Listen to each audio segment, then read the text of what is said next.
My twin sister has to compete with me in everything. When we were set up on blind dates, I chose a man with potential, while she went for the flashy tycoon. After marriage, that tycoon turned out to be a chauvinist. My sister suffered at home with no say in anything, and in the end, he went bankrupt, leaving them penniless. My husband, the one with potential, started from scratch, worked steadily, and made his fortune, turning me into the envy of all as a wealthy socialite, consumed by jealousy.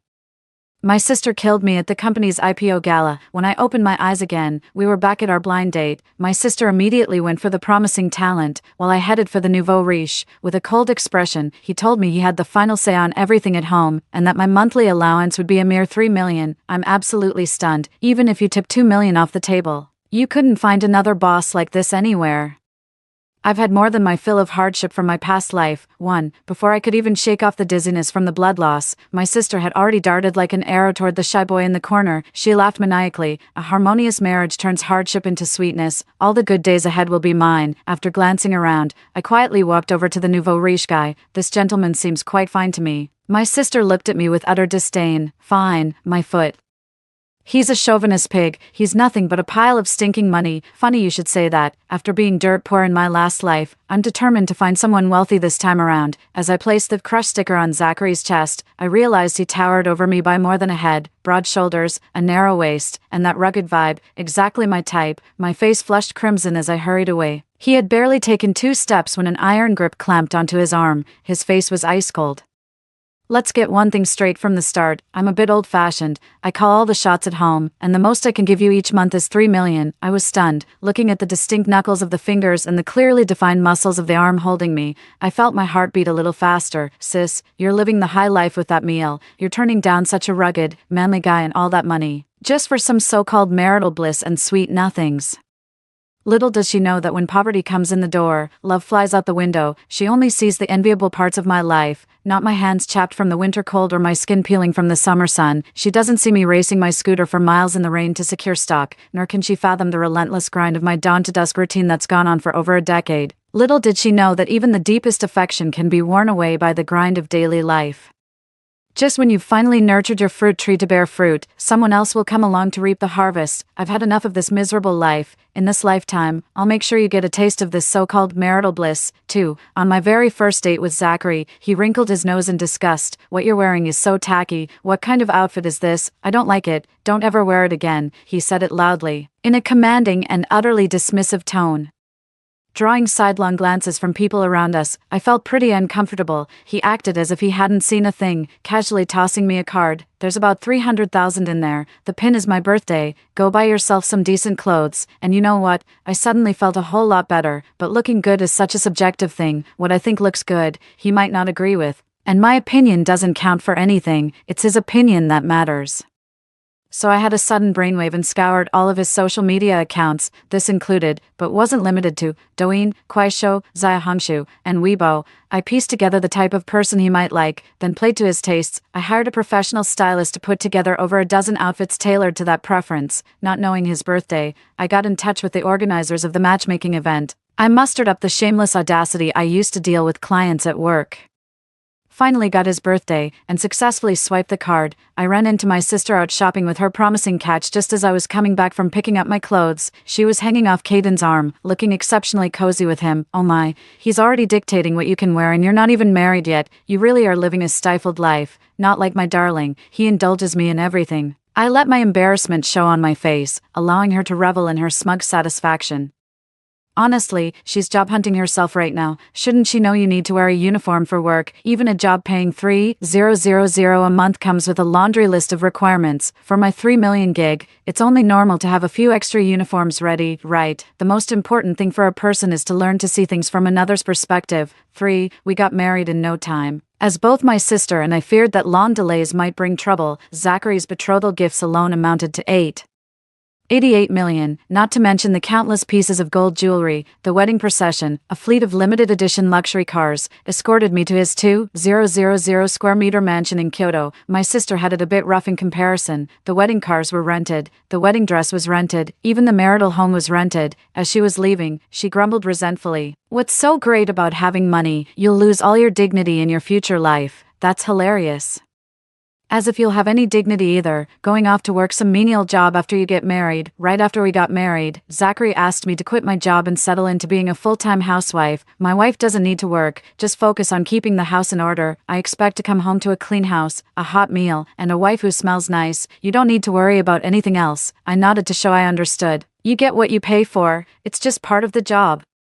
On the day I submitted my resignation, Zachary transferred $3 million into my account. This is for this month's living expenses. I'll probably only be back for about a week, so you better make sure I'm comfortable. I don't want to deal with anything at home. Oh, and if you get too lonely, you can get a cat or a dog. I don't mind them. While packing up my personal belongings, I was on the verge of tears. $3 million. I could roll around in it and never spend it all. No overtime. No social obligations, no office politics, and I can even keep my beloved pets. This isn't just a husband, this is my personal money god. Where on earth could you find a job this good? But in the eyes of her colleagues, it all took on a completely different appearance. They whispered among themselves, look at Giovanna, she gave up a perfectly good job to become a housewife right after getting married, completely dependent on her husband's handouts. They say she doesn't even have the freedom to choose what to wear at home, and she's not allowed to eat until her husband picks up his chopsticks, honestly, and she calls herself a college student, so short-sighted. She'll be crying her eyes out when she gets kicked to the curb. Hey. I make $3 million a month. Do you have one? That's just sour grapes. For Zachary went on a business trip barely a week after the wedding. His job keeps him constantly on the move, flying all over the place without a moment's rest. As he was leaving, he tossed me a big bunch of keys. Feel free to drive any car from my garage. Don't just mope around at home. Go shopping, get a spa treatment, enjoy afternoon tea. Do whatever makes you comfortable. Zachary's wife should live the good life. When a woman lives lavishly, it's a point of pride for her man. I looked up at him obediently, nodding like a little chick pecking at grain. After he left, I was feeling a bit lonely, so I packed my bags and headed back to my parents' place. As luck would have it, my sister and Caden were there too, freshly married and still in that blissful honeymoon phase. My sister was beaming from ear to ear as she boasted to her mom, "Caden is wonderful. He cooks for me, even washes my feet. He listens to everything I say at home. He truly treats me like a queen." Seeing me return, she grew even more smug. She craned her neck to look behind me, and when she saw I was alone, she smirked. Well, coming back to your mother's house all by yourself. Didn't my dear brother-in-law accompany you? It's quite the joke for a wife to visit her parents without her husband, and look at all this stuff, you're carrying it all yourself. My husband would never let me lift a finger. He's not like that at all. I glanced at the pitiful little bag of fruit and the box of discounted milk sitting by the entryway, curling my lip in disgust. He's so broke, he probably can't afford to let you get tired. If you ran off, where would he ever find another fool like you? Mom, come help me with this. My mom hurried over to take the things: donkey hide gelatin, bird's nest, premium tea, cordyceps. My sister lost it again. Just because you have a bit of money, you have to show off. I put on an innocent face. These are just ordinary things. Just because you can't afford them doesn't mean I'm showing off. Sis, you're really being bitter, aren't you? She was left speechless by my retort, and Caden turned red and fidgeted uncomfortably. My mom stepped in to smooth things over. You're both my children, and I'd be happy even if you came empty-handed. Enough about that now. Go wash up for dinner. The atmosphere at the table was a bit awkward, so my dad, in a stroke of wisdom, tried to lighten the mood. So, when are you two planning to have kids? I'm not getting any younger, you know. I'd love to hold a grandchild. That earned him a massive eye roll from my mom. If you don't have anything nice to say, just keep it to yourself. No one thinks you're mute. My dad chuckled, and my sister immediately jumped in with a smug smile. She was speaking to my parents, but her eyes were fixed on me, a clear provocation. Caden says he'll go along with whatever I decide about having kids, and when I think we're still young and want to focus on our careers for a few more years. What about you, Giovanna? Any plans on the horizon? The words were barely out of her mouth before she covered it with her hand. Oh, listen to me. I'm being so silly. Giovanna's married into money now. Whether or not to have children probably isn't even her decision anymore. She's not like us poor folks with our carefree lives. She deliberately emphasized the word carefree. She probably doesn't realize yet that poor and carefree are fundamentally at odds with each other. I picked up a spare rib and placed it in my sister's bowl, sighing as I said, "It's never easy living under someone else's thumb, but at least there's money and leisure time. No more scrambling just to get by." I suddenly changed the subject. "By the way, have you paid off all those debts yet?" I'd be too scared to have a kid if I still had that hanging over my head. My sister's face went pale at my words. Caden's face flushed red as he glared at me fiercely. "So you think you're better than us just because you have money? Don't look down on people. I might not have much right now, but I swear I'll do everything in my power to give Jocelyn a good life." He took my sister's hand. "Come on, honey, let's go. Trust me. I'll make you the happiest woman in the world." In the biting cold of a Kyoto late autumn, the two of them rode home together on a single, rickety electric scooter. My mother watched the receding figures and shook her head repeatedly. She was so easily swayed by a few sweet words from a man. She's in for a world of trouble later on. 5. My child arrived sooner than I ever imagined. Come to think of it, in my past life, my sister got pregnant around the same time. It seems our lives are still following their predetermined paths. I started to panic. In that past life, my sister ended up having 5 children. The physical discomfort, combined with my anxiety about the future, made my morning sickness much worse. In just half a month, I've already lost a noticeable amount of weight. Zachary's face darkened. You're suffering this much. If you keep vomiting like this, won't my child go hungry? I was absolutely furious. I was just about to blow up, thinking, fine, whatever, I'll do this godforsaken job. But then he shut me down with a single sentence: there's not much I can do to help, so I'll transfer the mining rights for that Inner Mongolia site to you. As compensation for your hardship, I'll make arrangements right away to get both Western and Chinese chefs, along with housekeepers, in place. You can have them make whatever you want to eat, so you can focus on resting and your pregnancy. Oh, and no more of that nail and hair salon nonsense. All right, this is my first child. And you will take good care of it. No matter what, I'll arrange the hospital, the postpartum care center, and the nanny in advance. You don't need to worry about a thing. Good grief, I was so stunned it took me a good while to recover. I nearly dropped to my knees and kowtowed with a yes, master. I knew my sister lived a life of luxury in her past life, but I never imagined it was this extravagant. Zachary, thinking I was still upset, softened his tone, a rare occurrence. I never have time for you, and all I can really offer is money. Even after the baby is born, I'll probably still be like this. I won't be much help around the house. Honestly, I feel terrible about it. No, absolutely not. This is actually perfect. Free time, plenty of money, a kid, and a husband who's never home. Could life possibly get any better? 6. When I was 5 months pregnant, my high school class monitor suddenly got in touch, saying you wanted to organize a 10-year reunion. I didn't dare agree right away. I'll have to check with my husband first, I said. There was an awkward pause on the other end of the line. For something this trivial, he replied. Oh, I replied indifferently. I just do whatever he says. The class monitor fell silent. My older sister came to the gathering that day as well. We're twins. Back then, the school made an exception for us and put us in the same class. It wasn't until I arrived that I realized many of my classmates had brought their families along. After entering the workforce, class reunions really only serve 2 purposes: flaunting wealth and showing off relationships. In my past life, I came with Caden, while my sister was there alone, heavily pregnant, watching Caden dote on me, pouring my water, peeling my shrimp. She could only stare at her phone, hoping for even a scrap of a message to salvage some dignity in front of our old classmates. The other's joy only made her loneliness more stark, and someone couldn't resist a snide remark. Jocelyn, is it true you have to obey your husband's every word at home? Do you even have to wear clothes he likes? And you can't eat until he picks up his chopsticks? Oh my God, how on earth do you live like this? What's the point of having money when you have absolutely no self-respect? Seeing my classmates' mockery and how obedient Caden was to me, my sister started wishing Zachary would treat her the same way. She wanted it all: money, love, and companionship. So, as soon as she got home, she picked a fight with Zachary, and after the argument, she ran back to our parents' house to complain. She complains that Zachary is inconsiderate and doesn't care about her, asking why other husbands can manage what he can't. I'm literally dying of laughter here. How many husbands out there can provide $3 million a month? Forget dignity. I'd kneel down and hand-feed him every meal if I had to. Back to reality. I'm currently tucked away in a corner, happily admiring my little nest egg. After observing him these past few months, I've found that Zachary isn't as useless as my sister made him out to be. He is indeed domineering and overbearing, but he's not cold-hearted. He'll use his precious time off to cook me a loving dinner. And he remembers my preferences, avoiding the foods I can't eat. Even during the brief span of a single meal, his phone would ring over a dozen times. What I often saw was his furrowed brow and pensive gaze, yet my sister would still complain that he didn't do the laundry, childcare, or housework like Caden did. How can you expect an eagle soaring through the skies to crow at home every morning? My solitude feels utterly out of place amidst the laughter and cheerful chatter of others. My sister bossed Caden around without a care, as if she were desperate for everyone to see what an obedient, doting husband she had. Caden played along perfectly, all smiles and not a single complaint the whole time. Only I knew the truth behind her glamorous facade: a cramped living space, crushing debt, and a future that looked bleak. The $100,000 Caden used to marry her was borrowed, the down payment for their house was borrowed, and on top of that, they still had monthly rent to cover.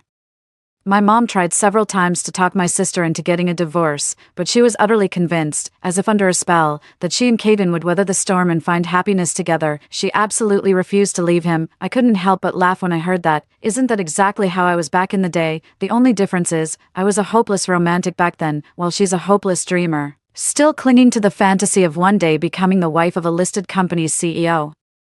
Several women exclaimed with envy, "Jocelyn, your husband is so good to you. He's handsome, emotionally stable, and treats you like a treasure." I couldn't help but scoff. Like a treasure. Indeed, when a man has no other resources to offer his partner, emotional value becomes the most cost-effective thing he can provide. Sometimes, a simple "he's good to me" is enough for a young woman to dedicate her entire life. Seeing me laugh, my sister bristled like a ruffled fighting cock, her eyes practically shooting flames. "What are you laughing at? Don't think that just because you have a bit of money now, it's truly yours. Living a life dependent on others is hard. We women have to rely on ourselves." I nodded like a chicken pecking at grain. Yes, you're absolutely right. She continued to lecture me. "You can't spoil a man too much. If you can't keep him in check, he'll end up controlling you." I kept nodding. Right. Look at me. Even though our circumstances aren't great right now, your brother-in-law dotes on my every wish. A priceless treasure is easier to find than a devoted lover. Don't you get it? Under my sister's lead, the class reunion turned into a struggle session aimed at me. I've become the most worthless disgrace of a woman in the whole class, a useless leech living off a man. I huddled in the corner of the sofa like a quail, silently enduring their taunts, while my mind was busy.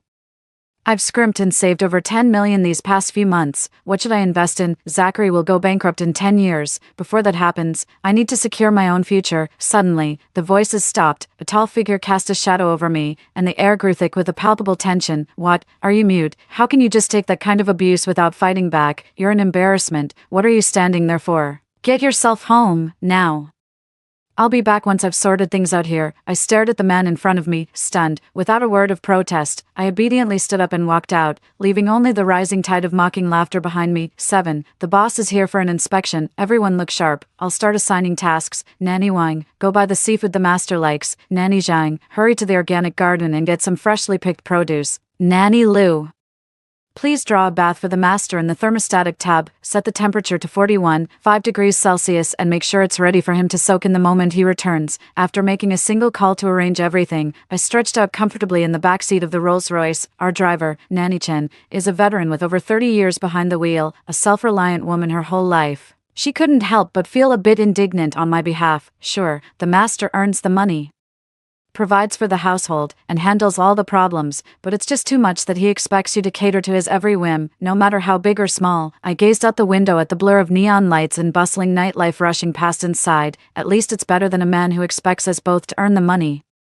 both to keep the home, can't solve a single problem, and still demands I cater to his every whim. Auntie Chen was momentarily speechless. "Well, I suppose that's true," she conceded. Dinner had been ready for quite some time, but Zachary still hadn't returned. Mrs. Wang, Mrs. Zhang, Mrs. Lu, and Mrs. Chen all urged me, "Why don't you eat first, ma'am? You might not mind being hungry, but the baby in your belly certainly can't go without." I waved my hand dismissively and lay down on the sofa.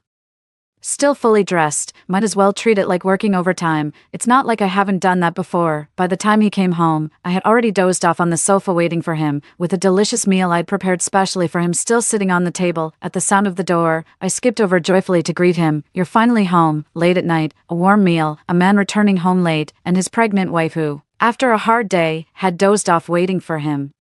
With all these heartwarming factors stacked up, what man could possibly resist? Who could? In that moment, the emotions in Zachary's eyes were complex: surprise, gratitude, heartache, guilt, or perhaps something else, all eventually melted into tenderness. After the meal, I wheeled him to the bath, having already prepared a change of clothes for him. They had been meticulously ironed, lightly scented, and warmed to a cozy temperature. He let out a contented sigh. "You've really worked hard." I pressed my lips together and said nothing. The meal was prepared by Auntie Wang and Auntie Zhang, and the bathwater was drawn by Auntie Lu. I didn't do a thing. What hard work indeed. 8. The next day, my high school group chat was filled with wails of despair. Several classmates who had led the charge in mocking me all lost their jobs on the same day. Looking at the 999 plus unread messages, I didn't need to guess who was behind it. It reminded me of my last life. When Caden and I were also inexplicably fired around this time, with our backs against the wall, that's what forced us to start our own business, so that's the reason, but I never said anything bad about Jocelyn back then. Could it be her? Was she already starting to hate me at that point? Before I knew it, I was at my due date, thanks to the power of money. Zachary arranged a top-tier medical team and a royal postpartum care center for me, burning through over 100,000 a day. But he was stuck overseas and couldn't make it back. On the day I gave birth, my parents and a whole crowd of relatives showed up, surrounding me in layer upon layer until there was no room to move. There were so many faces I couldn't even put names to, people I'd never met in my life, yet there they were, all warm and fussing over me, as I gradually realized the hospital was filled only with doctors, nurses, and my postnatal care team. Discordant whispers began to surface amidst all the flattery. For such a major event as Giovanna giving birth, how can the father not even show his face? Sigh, they're unhappy it's a girl, aren't they? Looks like she'll have to try again. Families like that are dead set on having a son. Jocelyn might look all glamorous on the outside, but she's actually quite pitiful. She'd have been better off marrying an ordinary man and living a simple life. You're absolutely right. I think Jocelyn and her husband are a lovely couple. My sister sat to the side. Smiling shyly, she gently placed a hand on her abdomen and shook her head modestly. Caden isn't the most accomplished man, I just appreciate how well he treats me. If a big boss like him is not accomplished, then what does that make the rest of us? Beggars. My sister kept brushing it off, but her smile grew even brighter. He's just a scrap collector, hardly some big shot. He's up at dawn and works till dusk, hustling with all that junk. It's hard-earned money, that's all, but I believe one day, he'll make something of himself. He's going to do great things. At that very moment, a breeze parted the clouds veiling the sun, and a single ray of light fell upon her exquisite manicure, making it shimmer. In my past life, I never got my nails done when I was pregnant. It's not that Caden won't let me do it, it's that I have to work every day, and getting my nails done is just too much of a hassle. Look at my sister now. With her delicate fingers and fair skin, she's clearly a young lady who's never had to lift a finger for housework. Starting from a humble scrap collection depot, they gradually expanded and grew stronger, moving into the renewable resources sector. She wants to follow in my footsteps, but she forgot to copy my hard work. 9. In the blink of an eye, my daughter has started crawling. She wiggles her chubby little body over. Then with a little butt wiggle and a push of her hands, she plops down to sit. Looking just like a chubby, lucky baby from a New Year's painting, the nanny took a little rattle and teased her with it, encouraging her to reach out and grab it. Time flies, children grow up so quickly, but I could never shake the memory of those bitter days in my past life, when I had no one to rely on. When I first got pregnant, I didn't want to keep it, but Caden's mother insisted I have the baby, just focus on giving birth. You don't have to worry about anything else, if you're too busy.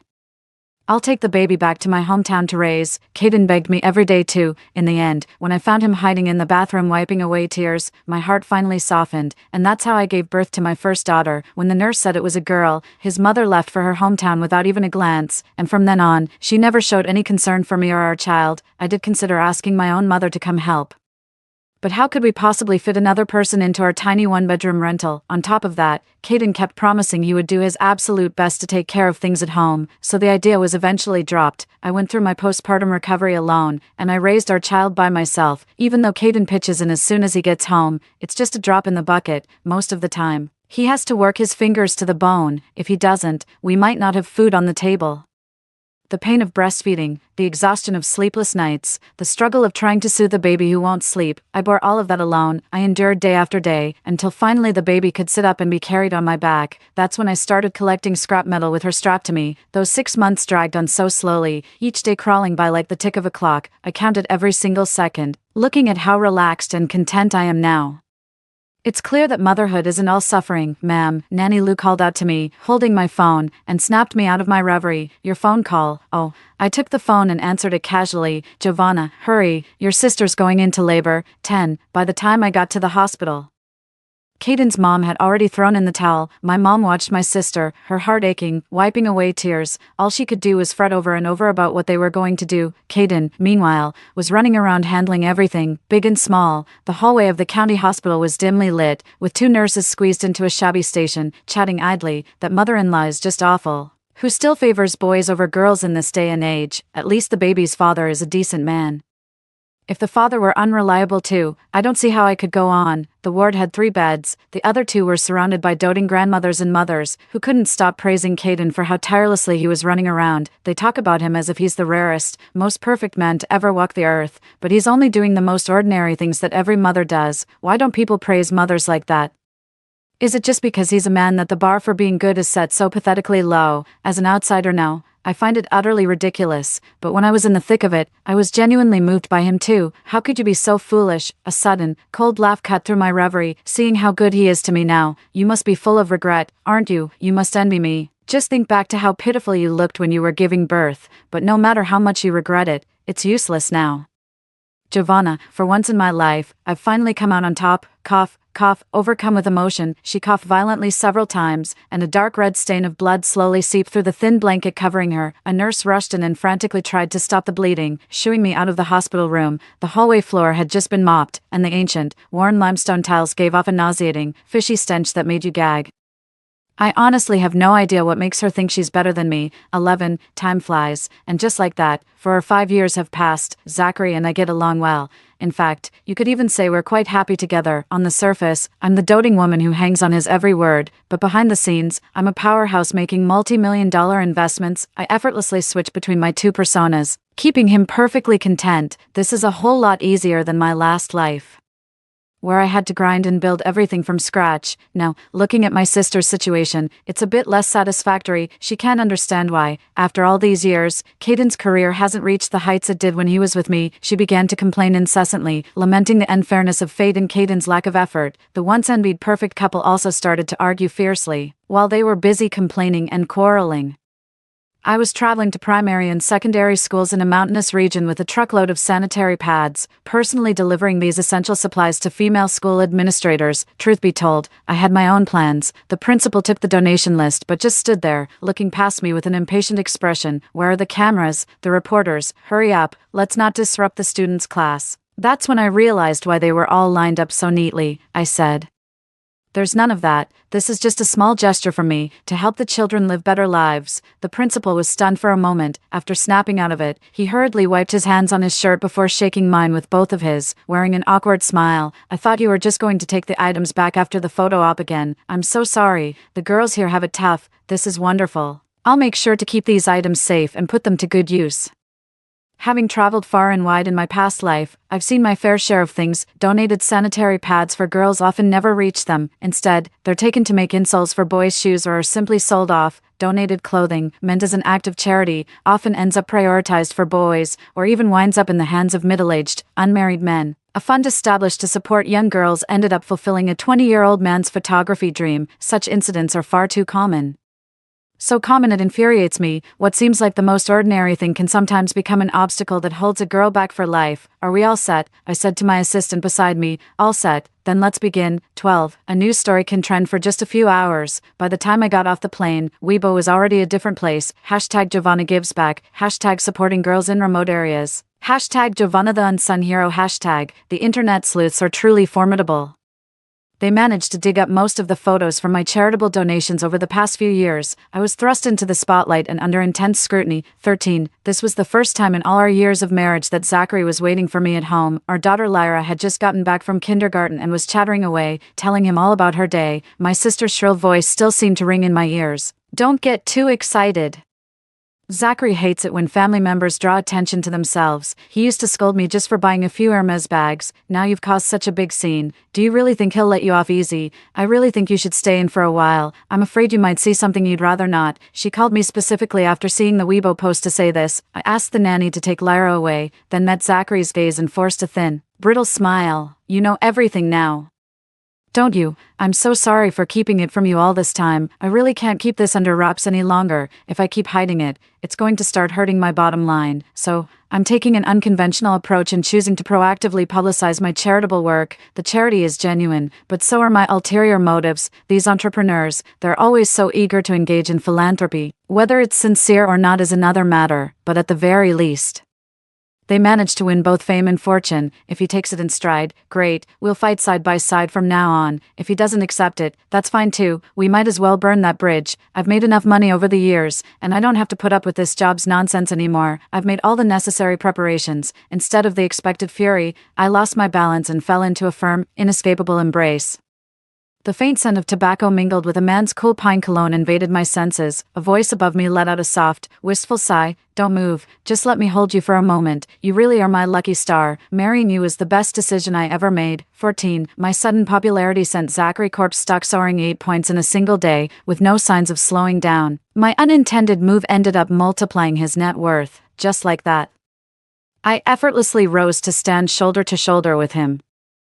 And he even boasted, my wife is a business prodigy. Is it really that easy? It's so easy. It feels like Zachary has been possessed. Just when life is going well, someone always has to come along and spoil it. Lyra is about to turn 6, and suddenly there's a lot of discordant noise around us. Isn't it about time for a second child? With such a large family business, how can you manage without a son to inherit it? Who knows? The husband might already have a child on the side.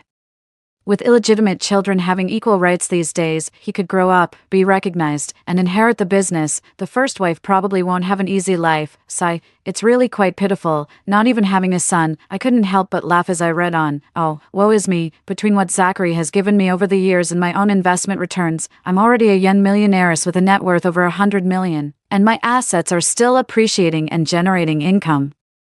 To be pitiable on this level, the bar is set rather high. In my past life, my sister bore him 5 children, almost one a year, each delivered by C-section. She said it didn't hurt, but I've had a C-section too. How could it not hurt? So after giving birth to Lyra, I've been secretly taking birth control pills, terrified of getting pregnant again. But then one day, I suddenly discovered my pills were gone. The pills disguised as vitamin C had turned into real vitamin C. And I'd searched everywhere possible without finding them. For the first time, I felt a real panic. Zachary was in the shower, the sound of rushing water pounding in my chest. This time, he would be staying at home for 2 whole weeks. Without the medicine, the risk is far too high. I'm not willing to harm my own body, but how do I say no? Could I fake being sick? Use a condom. The pill isn't good for your body. Zachary had already come out wrapped in a towel at some point. I was so flustered I hadn't even noticed the water had stopped running. Oh, okay, alright, maybe it was because we spent so little time together, or maybe it was because I always treated him with a kind of boss-employee mentality. Whatever the reason, my interactions with Zachary always lacked a certain ease. Sensing my discomfort, his brow furrowed slightly before relaxing, and he silently turned off the light. In the deep of night, we entwined like mandarin ducks.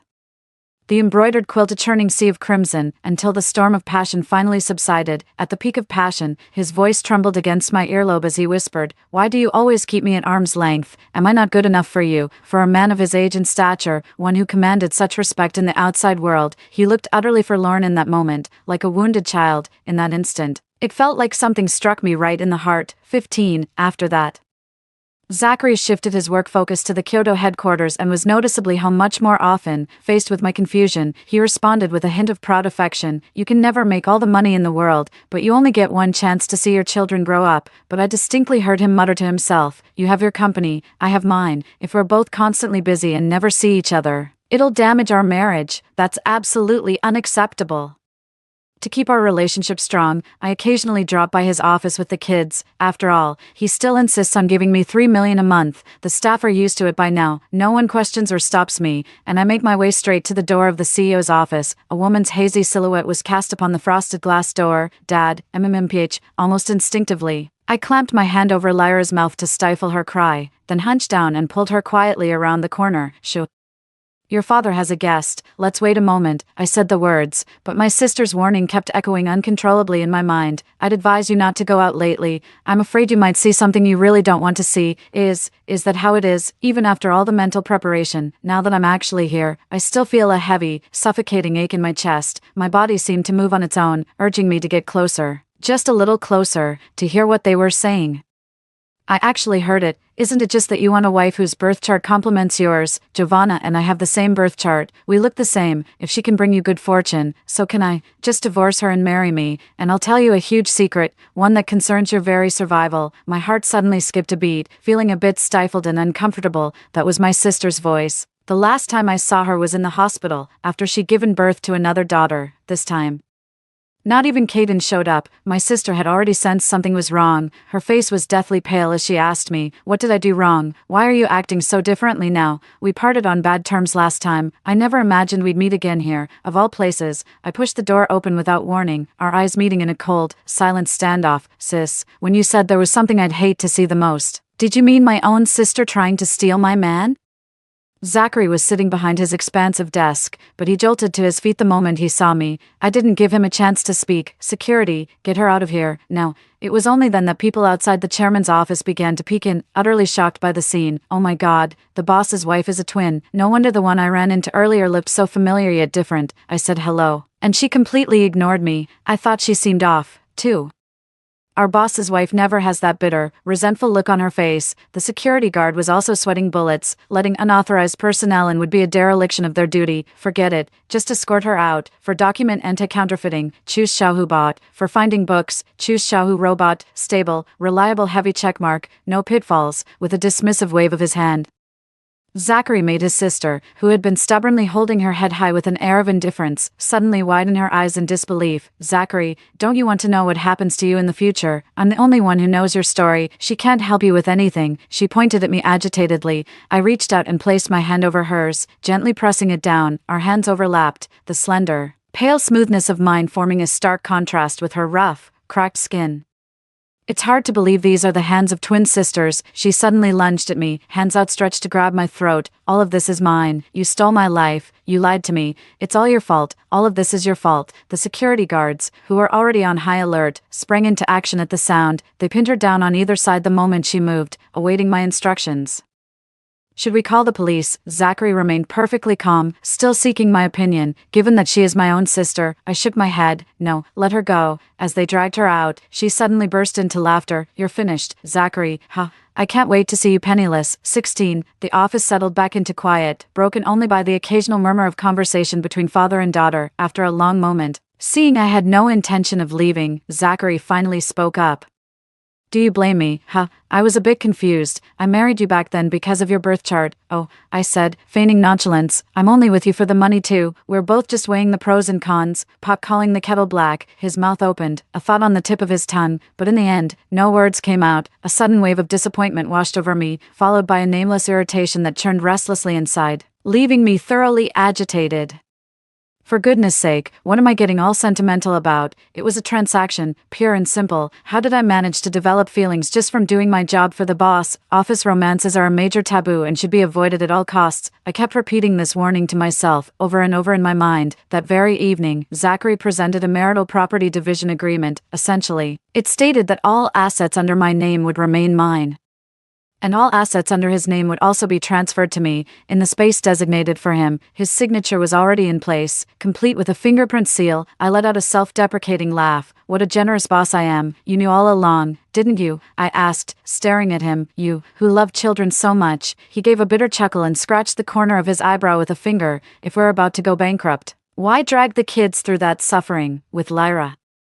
I had no choice. I didn't know back then, but now that I do know, I have to think about the children. Zachary's expression turned deadly serious. Right when you were buying that trending spot, that explains it. Zachary said that after he went bankrupt in his past life, his family lived in utter misery. The 7 of them were crammed into a dilapidated rental, and with no money, Zachary was forced to take odd jobs at construction sites. His sister's entire closet of luxury items, which she was so proud of, was sold off completely, but what they paid for them was one price, and what they got when selling was a completely different story, a drop in the bucket. The children were mocked by their classmates and harassed by debt collectors. I absolutely will not allow what happened before to happen again, which is exactly why you must sign this agreement, even though I understand the reasons for the bankruptcy. The business world is unpredictable, and I can't guarantee we can avoid it this time. Although the law states that a company's bankruptcy doesn't affect personal assets, as a precaution, let's sign this agreement stating my business has nothing to do with you. That way, the assets under your name will be truly protected. If bankruptcy does come, I can use them to make a fresh start. I was taken aback. Aren't you afraid I might just take the money and run, leaving you high and dry? He let out a hearty laugh. If I don't go bankrupt, there's no real difference between the assets being in my wife's hands or my own. If I do go bankrupt, well, I can still rely on you to take care of me, and in the absolute worst-case scenario, if you were to abandon me, at the very least you and our child would be set for life. No need to suffer through hardship with me. No matter how you look at it, I come out on top. So what exactly is there for me to be afraid of? Hearing that immediately put my mind at ease. several billion, and he just handed it over to me, just like that. This guy's a keeper, so I happily signed, and my status skyrocketed from a minor heiress to a major tycoon. 17. I'm filthy rich. Having this much money and not doing something big with it just makes me restless. The unfulfilled dreams from my past life keep haunting my thoughts, and so, with my familiarity of the industry, keen sense of trends, and hard-won experience, I landed squarely on every opportunity, riding each wave of success.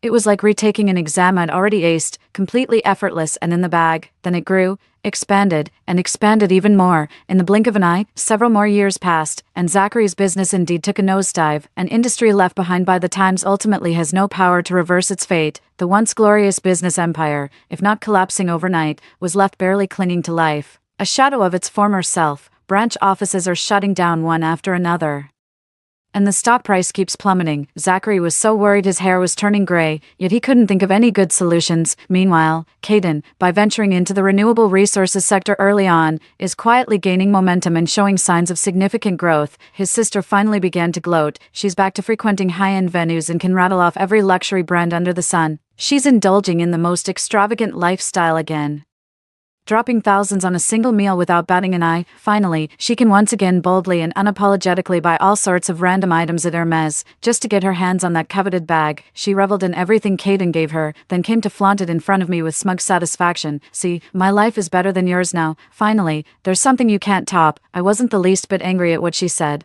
I just felt sorry for her, relying on a hazy memory.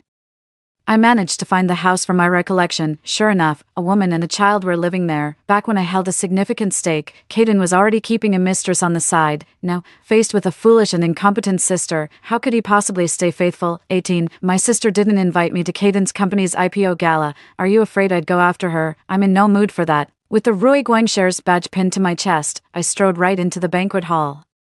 Everything was so peaceful, but the peace was soon shattered. My sister, elegant in a haute couture evening gown, stood beside Caden, holding her wineglass with effortless grace. Their two daughters, dressed like porcelain dolls, trailed behind them. The interplay of piano and violin lent an air of elegance and sophistication to the entire ballroom. Suddenly, "Daddy, Daddy, I finally found you," a little boy burst through the crowd, ran straight to Caden, and hugged his leg. "Daddy, Daddy. Toby missed you so much." "Did you miss Toby?" A woman in her 20s was running after him, completely out of breath. "I'm so sorry. The child missed his father so much, and the moment I looked away, he just took off. I'll take him back right now." A sudden hush fell over the room, followed by an eruption of laughter. Caden suddenly flew into a rage. "Who the hell are you people? I don't know you. Security, get them out of here." The little boy was shoved roughly to the ground and burst into tears. The woman, heartbroken, helped the child up, staring at him in utter disbelief, her voice choked with tears. "Caden, this is your son. You promised to leave him your entire fortune. How can you deny us now? Just look at him. He's the spitting image of you." The boy's face was tilted upward, under the brilliant lights. The identical bone structure and features made a DNA test seem utterly redundant. I watched it all unfold from my hiding place. 19. Don't you want your child to have a proper name? Being called a fatherless child, that's a bitter pill to swallow, isn't it? If you seize this opportunity, there might be some shame in it, but once it's done, your son will be the sole heir of the Bai family. No one will ever be able to challenge your position again. Think it over carefully. Can this really be done? 20. Given that she chose to be the other woman, it's no surprise her perspective is rather narrow. Sure enough, she showed up at the dinner party that night, and she put on quite a show, a real crowd pleaser. When my sister confronted Caden right then and there, it was clear she'd known about this woman all along. She might have tolerated it in private, but she absolutely could not stand someone brazenly walking all over her like this. Enraged, Caden slapped her across the face, and blood immediately trickled from the corner of her sister's mouth. "I've spoiled you rotten. You can stay if you like this house, or get the hell out if you don't. Eating my food, drinking my drinks every day. What am I, running a charity for a spoiled brat?" Still seething after the verbal assault, he kicked her in the shoulder before storming off, leaving the room full of guests exchanging bewildered glances. The crowd gradually dispersed, and the woman swaggered off with her child, looking immensely pleased with herself. She headed in Caden's direction. My sister remained slumped there, utterly despondent, until I appeared. The vast banquet hall was empty save for the two of us. "How did you get in here? I specifically told security not to let you in." I pointed to the badge on my chest. "Sorry." But I'm a representative of a partner organization. No one can stop me from coming in. Fun, isn't it? Bet you didn't see that coming. I grinned slyly. Last time, you killed me right here. This time, I'm the one who's brought you down. Her face was streaked with tears, her eyes bloodshot and blazing with a venomous sharpness. Even so, I'm still better than you. At worst, I'll acknowledge that bastard child. In the future, I'll still get the lion's share of this vast family fortune. Oh.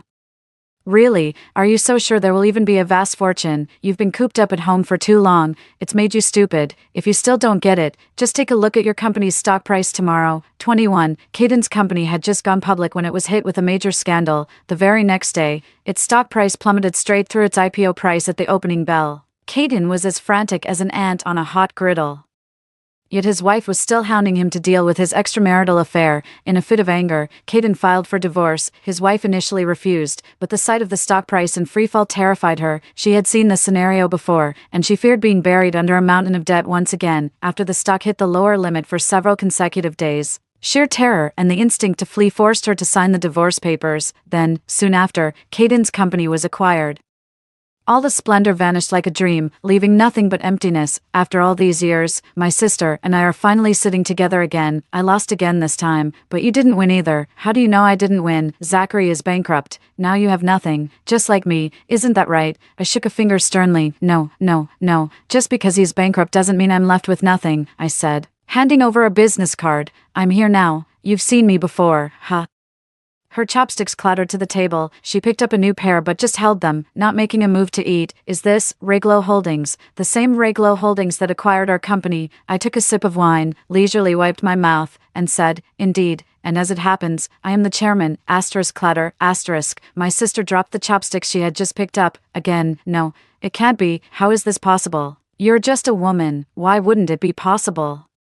My expression turned cold as I stared at her. Do you know why things turned out badly for you both times? Because you've always pinned your hopes for life on someone else. When you had money, you relied on a man. When you had no money, you still relied on a man. You never once thought to make something of yourself on your own. But in your past life, didn't you also? My sister's beautiful eyes were filled with confusion. She didn't understand. You think I rely on Caden? That's just your assumption. You lack capability yourself, so you assume other women do too. All you see is how good he is to me, how considerate and attentive. If you paid the slightest bit of attention, you'd see my rough hands and the lines on my face. They're the marks of us fighting side by side. I was once a fool for love, and I was once deceived by sweet talk, but after I woke up, I understood. Relying on anyone is worse than relying on yourself. No matter the circumstances or the hardships you face, only when your own two hands are strong can you move mountains, part seas, and be invincible. But, sister, you don't get it. I called the waiter over to settle the bill, when my sister suddenly erupted. One more time, I dare you to do it one more time. This time, I'll definitely be better than you. I placed my hand on the doorknob, turned back, and sighed. Why don't you get it? At the very most, you're only 36 years old, 22. A month later, my sister opened a mutton soup shop. Making mutton soup was her specialty, a steaming bowl of mutton soup, served with shredded flatbread and refreshing cold side dishes. It was simply delicious. She worked tirelessly from dawn till dusk, simmering the broth and cooking the meat, yet her face carried a newfound sense of ease and contentment. 6 months later, she expanded her shop. A year later, she opened her first branch. Even as the boss, she was constantly bustling about. Never a moment to rest, and she hired an all-female workforce. Someone asked her, "Aren't you afraid someone might steal your craft?" She said, "Then let's learn. If it helps everyone earn a living with their own hands, the more we learn, the better. We women must have our own skills. We can't rely on others to put food on the table." On the day we signed the acquisition agreement, Caden once asked me, why not show some leniency for the sake of family ties? I only told him because he let me down. Zachary ended up going bankrupt in the end, but it doesn't matter. Wealth just flows from one person's hands to another's. The day he lost his job for good, I slipped him a card. How about you stay home, do the laundry, cook, and take care of me? I'll give you $3 million a month. But I'm a bit of a hardcore feminist. Everything in this house goes my way. He feigned hesitation. Well, I suppose it's not entirely out of the question. Back then, I leveraged his chauvinism to earn my first pot of gold. Now, it's my turn to embrace a bit of female chauvinism. I then turned and whispered to my daughter, "Go and learn from your father, how he started his business and how he runs it. Whether it's his or mine, it will all be yours someday." The end. Story 2. My husband's best friend asked to borrow our car, but I stopped him. saying he couldn't drive without a license. My husband was embarrassed that I made him lose face, so he drove into me and then lent the car out anyway. The borrowed car ended up in an accident, and our family was left paying for everything. My husband showed no remorse, and that night, a heavy storm washed our home away. We only had one small wooden boat at home, and he used it to rescue the neighbors, leaving me and our daughter struggling in the flood. He let me and our daughter drown in the flood. When I opened my eyes again, his so-called good friend had the nerve to ask to borrow our car. I looked at my husband and said, "You're the head of the household. It's your call. This time, I'll make sure he plays the good guy to the bitter end, even if it costs him his life. Sis, something's come up at home. Could I borrow the car for a few days? Don't worry. I'll cover the gas. Won't let you lose out on a single thing." My husband nudged me with his elbow. "People are waiting. Speak up already." I snapped out of my daze and came face to face with two disgusting figures. In my past life, my husband's friend Jake asked to borrow our truck to haul some cargo. When I asked if he had a driver's license, he looked at my husband Joran and said no. I asked him again what he needed to haul, but he hemmed and hawed without giving a straight answer. I told my husband to help him with the hauling, but he waved his hand in refusal and got angry. 5. He snapped that if I didn't want to lend it, I should just say so instead of making excuses. He stormed off with a dark look, and my husband slapped me to the ground, saying that him borrowing the car was doing us a favor, then forced the keys into his hand. I stood in front of the car and explained to my husband, "Driving without a license, if you get into an accident, they'll still come after you. You know our situation, if something happens. Even selling our house and shop wouldn't cover the damages." His buddy was standing nearby making snide remarks, saying my husband couldn't even control his own wife and questioning his manhood. My husband angrily flung the car door open, slammed his foot on the accelerator, and sent me flying. Our 5-year-old daughter came running over in tears, crying "Mommy," and nearly got caught under the car's wheels. I grabbed our daughter and rolled us both out of the way just in time to avoid the car reversing back. To this day, I still can't shake the memory of that heart-stopping moment. Hearing this, I smiled faintly at my husband. In our house, my husband has the final say. My husband's friend immediately turned to look at him. "Joran, we're brothers. You wouldn't say no to lending me the money, would you?" In my past life, my husband was always incredibly generous to outsiders, especially to his good buddy Jake. He used my husband's car to run an unlicensed taxi service and ended up in a car crash. The moment the guy called him bro, my husband didn't hesitate. He sold our house to cover the surgery costs, all in the name of loyalty. He slammed into me so hard I went flying and broke bones. The pain was unbearable. I wished I were dead, yet he told me to live if I couldn't die if I must, refusing to spend a single penny on medical care for me and our daughter.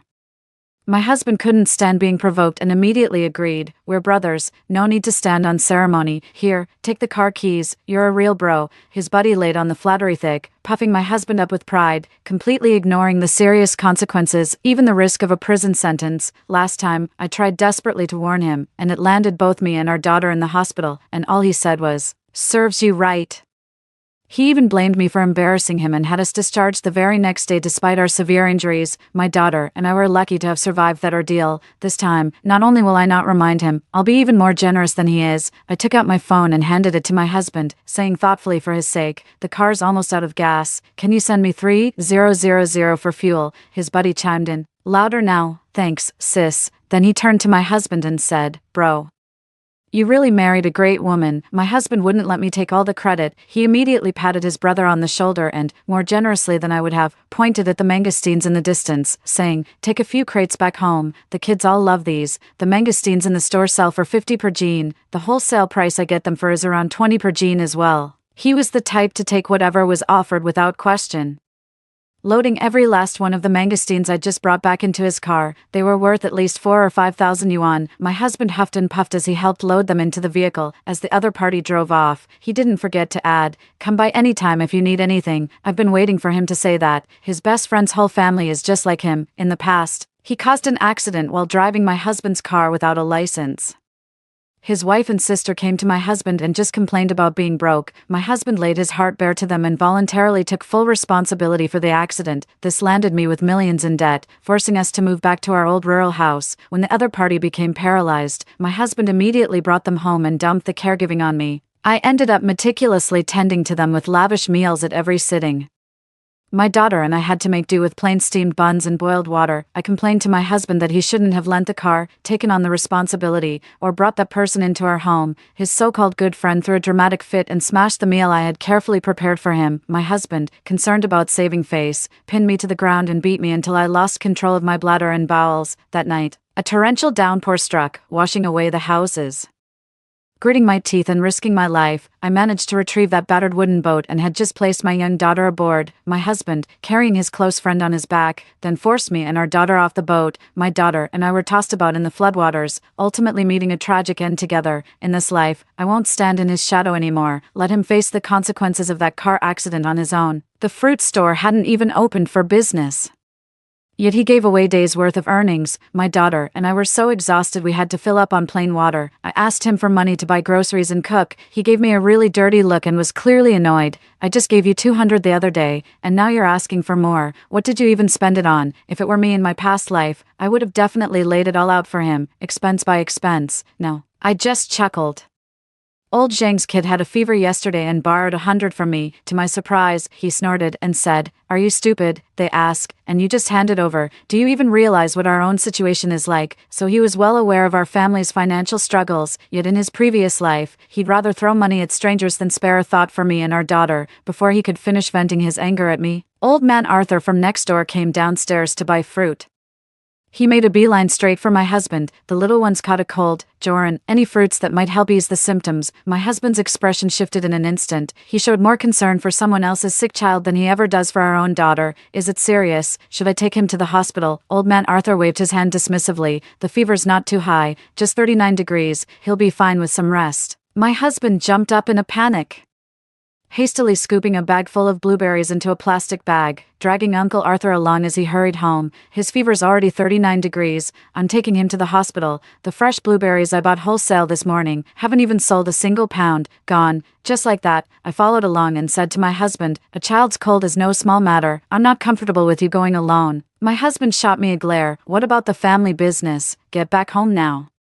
He was well aware the family business still needed attention. I stubbornly followed anyway. Seeing I hadn't moved, he kicked me in the side. Since when do my orders mean nothing? I dodged, and his momentum carried him forward, sending both him and Old Man Arthur tumbling down. A sickening crack of bone echoed through the air. Old Man Arthur has a bone fracture. I moved to help him, but my husband was quicker. He scrambled up from the ground, hoisted Old Man Arthur onto his back, and rushed him to the hospital. The surgery cost over $20,000. Not only did my husband cover the expenses, but he also cared for him like his own son for half a month, buying expensive health supplements, treating pricey fruits like they're nothing, and sending them to their house every single day. In our past life, my daughter and I were writhing in pain on the floor, begging my husband through tears to care about us, to call a car and take us to the hospital. My husband walked away without a second glance to take old Arthur's grandson to the hospital. The moment he left, Old Man Arthur's son and daughter-in-law came downstairs to mock me. What goes around comes around. Serves you right for never being a decent person. Once again, I saw the couple coming downstairs specifically to seek me out. Before they could say a word, I spoke up graciously. "It's our fault that the elderly gentleman fell. My husband and I have decided to give you our shop as compensation. This fruit shop was built from scratch through 10 years of backbreaking work, day and night, before my husband and I even got married. In my past life, this shop wasn't mine to keep. In this life, why not follow my husband's example of kindness and pass it on to someone else? There's still 1 month until that torrential downpour." My husband, who had generously given the shop to the couple, was pulled to safety by them when the rickety boat capsized and sank. When they saw me, they mocked me, saying the wicked get there just deserts. Then, they watched helplessly as my daughter and I were tossed about in the floodwaters. I wonder if by doing this good deed for my husband in this lifetime, how will they treat him when the storm comes? The couple immediately beamed with joy. "Oh my, this is so embarrassing. It's really no big deal. The store my husband and I bought is a prime downtown property. Renting it out brings in $40,000 to $50,000 a month. Selling it would fetch over $1 million. No wonder they're thrilled." The couple came in with a storm, but left walking on air. After seeing them off, I planned to liquidate all the fruit in my shop. That way I could leave town early with my daughter, dodging both debt and the downpour. I was struggling to find an excuse to divorce my husband. Alara, my husband's best friend's sister, came by looking for him. When she realized my husband was out caregiving, she immediately tried to leave. I stopped her from going. "Whatever it is, you can tell me. My husband and I are both straightforward, trustworthy people." When they heard me say that, they decided to be straight with me. "My brother said your whole family are good people, so I came to find you. It's nothing too serious, really." I just want to get a local residency permit. Mainly for benefits like car license plates and such. My husband and I both have local household registration, and we've been approached with similar offers before. They wanted us to get a sham divorce, then marry their clients separately. Once the other party's household registration is transferred here, my husband and I would remarry each other. 100,000 in one go. That makes 200,000 for the two of us. It's like getting paid all that money just for processing some paperwork. Without lifting a finger, I was afraid of getting into legal trouble, but my husband tried every trick in the book. Still, I wouldn't budge. This time, I'm going to let him have his way. 5. After all, his best friend is about to get into a car accident. I still have a stake in the family home. In his past life, my husband sold the house just to cover his buddy's surgery, but he never settled things with the actual victim. Several plaintiffs' family members sued my husband in court, demanding he pay $2 million in compensation. I risked my life trying to stop it, and ended up being listed as alongside my husband. I immediately agreed to Alara's proposal of a sham divorce with my husband, and I didn't take a single cent from her, he said with great magnanimity. My buddy's sister is my sister too. Serenity, we're family. Talking about money just ruins the vibe. She left expressing immense gratitude toward me. She went back, gathered all the necessary documents, and came to see my husband, but I did the opposite and called my husband to say, you know Alara, your buddy's sister, she's really gorgeous and a college student too. She came to me wanting to arrange a sham marriage with you to get local residency. I turned her down. If the authorities ever investigate, we could all face charges. My husband's furious voice came through the phone. If she's my brother's sister, she's my sister too. What kind of man would I be if I didn't help with such a small favor? I'll call her myself. Consider it done. I could hear old man Arthur coughing intermittently in the background. I knew it. My husband always puts on his best behavior when there's company around. I deliberately provoked him. Who knows if her sham marriage was just a ploy to get close to you and make it real? I don't care. I'm not having it. I won't agree to a sham divorce with you. My daughter and I will stay right here in this house. Let's see how you manage your fake marriage with her then. Bringing up the house, he thought I was afraid he wouldn't remarry me after the fake divorce, so he tried to reassure me by saying, the house, the shop, the car, our daughter, and all the savings, they're all yours. What else are you worried about? I chuckled to myself, pretending to be heartbroken and sobbing. I just don't agree. What if you run off with her? He dropped that line and hung up in a hurry. Just you wait, I'm coming back right now to sign the agreement with you. At that time, there was no mandatory cooling-off period for divorce. If both parties agreed, they could get divorced anytime they wanted. By the time he returned, I had already gathered all the necessary documents for the divorce and placed them in the most visible spot, the month before the rainstorm arrived. The weather was unbearably muggy. The temperature had once soared to over 70 degrees. My daughter was using a small electric fan, but sweat still poured down her head. It drenched the hair on her forehead. The little vest I was wearing was completely soaked through when I touched it. My daughter thoughtfully turned the small fan toward me. Mom, I'm not hot. You have the fan. In my past life, my daughter was just as considerate. You endured the scorching heat with me, only to drown alongside me in the end. Gazing at my innocent daughter, in this life, I will protect her at all costs and never let her suffer again. Seeing this, I turned off the fan blowing hot air and, for the first time ever, switched on the air conditioner at home. As soon as the AC turned on, both my daughter and I felt instantly refreshed. When my husband came home and saw us enjoying the cool air, his face felt like we owed him millions, $10 an hour. Over 200 a day. Since when did we start burning money like this? Do you even realize how hard I worked to earn this money? I didn't respond, just held our daughter while giving him a resentful stare. I knew it. You can't wait to divorce me so you can marry that woman. It took my reminder for him to recall the actual reason he came back, but he wanted to turn off the AC first, only to see the remote was in my hand. He yanked out the AC power cord and switched on the useless little fan instead. I was about to plug it back in when Alara arrived with her credentials. She wore a solid light blue dress, elegant yet lively. As soon as she stepped inside, she began fanning herself with her hand and said to my husband, "It's so hot in here. Why don't you have the air conditioning on?" "It is on. You just got here right as it started." My husband snapped out of his daze for a moment, quickly came to his senses, and hurried over to plug it back in.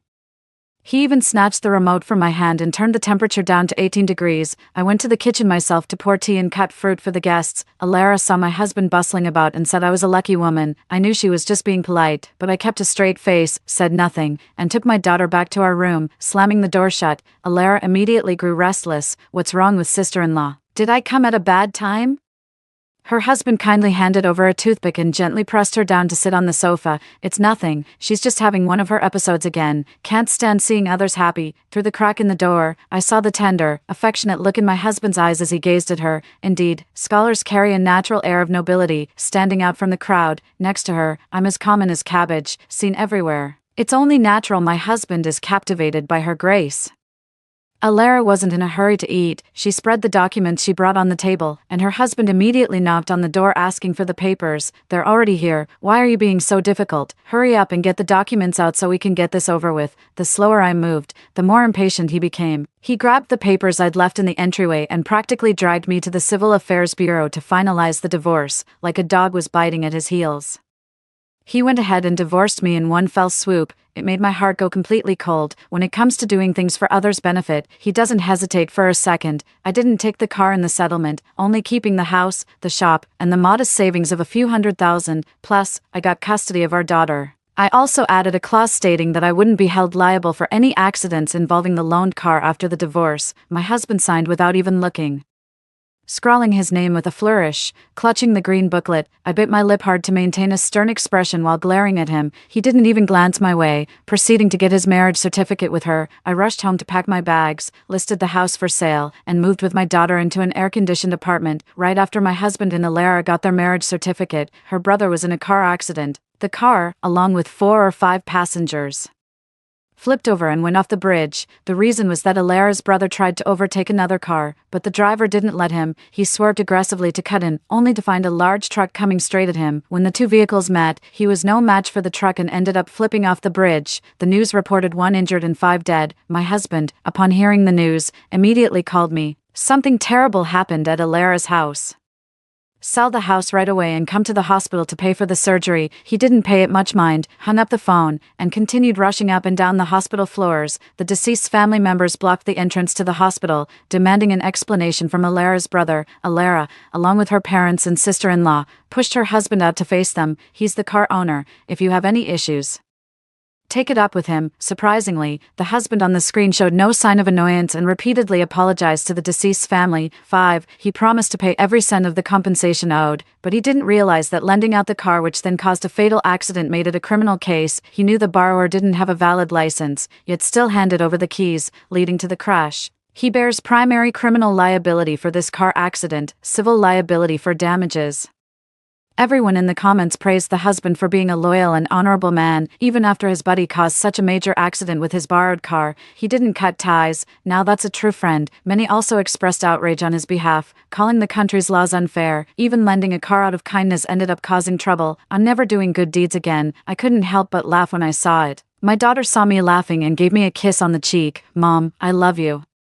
I rested my forehead against hers and whispered, Mommy loves you too. In this life, I not only divorced him, but also successfully secured the house and what remained of our savings. Even our daughter stayed by my side. I can't stand staying in this city for one more second. The moment I received the house payment, I took my daughter and flew to Shanghai to settle down, the city where my household is registered. Being near the river experiences flooding whenever it rains. The old house in the countryside, situated on low ground, gets repeatedly submerged during the annual rainy season. When a heavy rainstorm hits, anyone inside a house is sure to be stranded in the middle of the water. The rain came down so fiercely that people had no time to react before being swept away by the flood. With the rain continuing non-stop, rescue efforts were impossible. The city is full of skyscrapers. The nationwide torrential rain poured for 7 days and nights, flooding the ground completely, yet those living in high-rise buildings remained completely unaffected. With sufficient daily supplies and an alcohol stove on hand, one could easily coast through these 7 days without a worry. One might even appreciate the extraordinary natural phenomena brought by this massive storm. I rented a fairly well-built high-rise apartment, just placed another online grocery order and got all my daughter's favorites: mantis shrimp, Pacific sorry, durian milk crepe cake, honey glazed chicken. Didn't even hesitate, threw that $59 snack box into my cart in a heartbeat. The heavy rain brought a sudden chill to the air. I also added a few hot pot platters to the order, until the 3-door refrigerator was completely packed to the brim. I took advantage of sales to buy dozens of bags of daily staples like cooking oil, rice, and flour. After all, heavy rain leads to transportation difficulties and increased shipping costs. A price hike for daily necessities is inevitable. I've stocked up over 100 barrels of mineral water. I'm worried about drinking contaminated water after heavy rain, which could make me sick. This is just my guess, since I didn't live long enough to see the aftermath of the storm in my previous life. After finishing that, I went to the wholesale market before the storm hit and bought large quantities of fruits and vegetables. storing them in a rented waterproof and moisture-proof cold storage unit. I brought only a small amount of fruits and vegetables back to the rental apartment to enjoy with my daughter over these 7 days, so that after the heavy rain passes, my daughter and I won't struggle due to lack of money. My daughter and I ate chilled watermelon and drank cooling beverages, enjoying the calm before the storm arrived. My husband was overwhelmed with work on his end. Because I kept him waiting too long to get the house payment for his buddy's surgery, his buddy's parents and sister-in-law got down on their knees and pressured him to come back and sell the house. He went back to the house we lived in when we got married, but his key didn't work. He knocked on the door, and a stranger answered. Only then did I find out the house had already been sold by me. He called me, but I deliberately turned off my phone, with Alara pressuring him relentlessly. He had no choice but to rush to the shop, planning to sell it to ease the situation, but when he arrived at the shop, the people inside had already been replaced by old man Arthur's son and daughter-in-law. When he brought up selling the shop, the couple looked stunned. "Didn't you already give us the store? What, are you trying to back out? My father is still sick." Her husband was completely bewildered, and Alara burst into tears, shoving him. "You gave away the shop. What's my brother supposed to do now?" The couple didn't recognize Alara and eyed her suspiciously. "Who are you? They gave us the shop. What's it got to do with your brother?" "Joran, your sister-in-law's a good person. Don't go causing trouble for her." Alara couldn't stand the way they looked at people. "We're married. How is this not my brother's business? Say something." "What about my brother? If we don't pay the surgery fee soon, he won't make it." The couple stared at their husband. "You're the one who made our old man break his bones. This shop was promised to us." On one side was a complete stranger, on the other was his close buddy who'd just gotten married and was practically family. Yet again, my husband's loyalty tilted toward that outsider. I dragged a resentful Alara away. "I'll figure something out about the money." His solution was to call me and demand I selflessly hand over my hundreds of thousands in savings. My phone was turned off the whole time, left with no other options. He called his parents to ask them for a loan. He's lucky if his parents aren't asking him for money. The moment he called to borrow money, they started yelling at him. "Why haven't you sent the 2,000 yuan this month? How dare you ask us for money after all we've done for you?" With that, she slammed the phone down with a sharp crack, not forgetting to mention the money transfer. She casually added that there was a celebration in the village this month and told him to send another 20 or 30,000 back. My husband had been stewing in frustration for days, with no outlet for his anger since he couldn't take it out on me or our daughter. Now he seized the chance to vent all that pent-up rage on his parents. He called them back again. "Am I not your son? I give you 2,000 a month. That's 24,000 a year, on holidays. I sent another 30 to 40,000, all in all, it adds up to a solid 300,000 a year, over 10 years, that's 3 million. I'm telling you, if you don't give me this money, I'll go back and beat you to death." Believe me, his parents were so terrified that they immediately handed over the money, but this small amount was nowhere near enough. In the past, the over $2 million from selling the house were all spent on Alara's brother.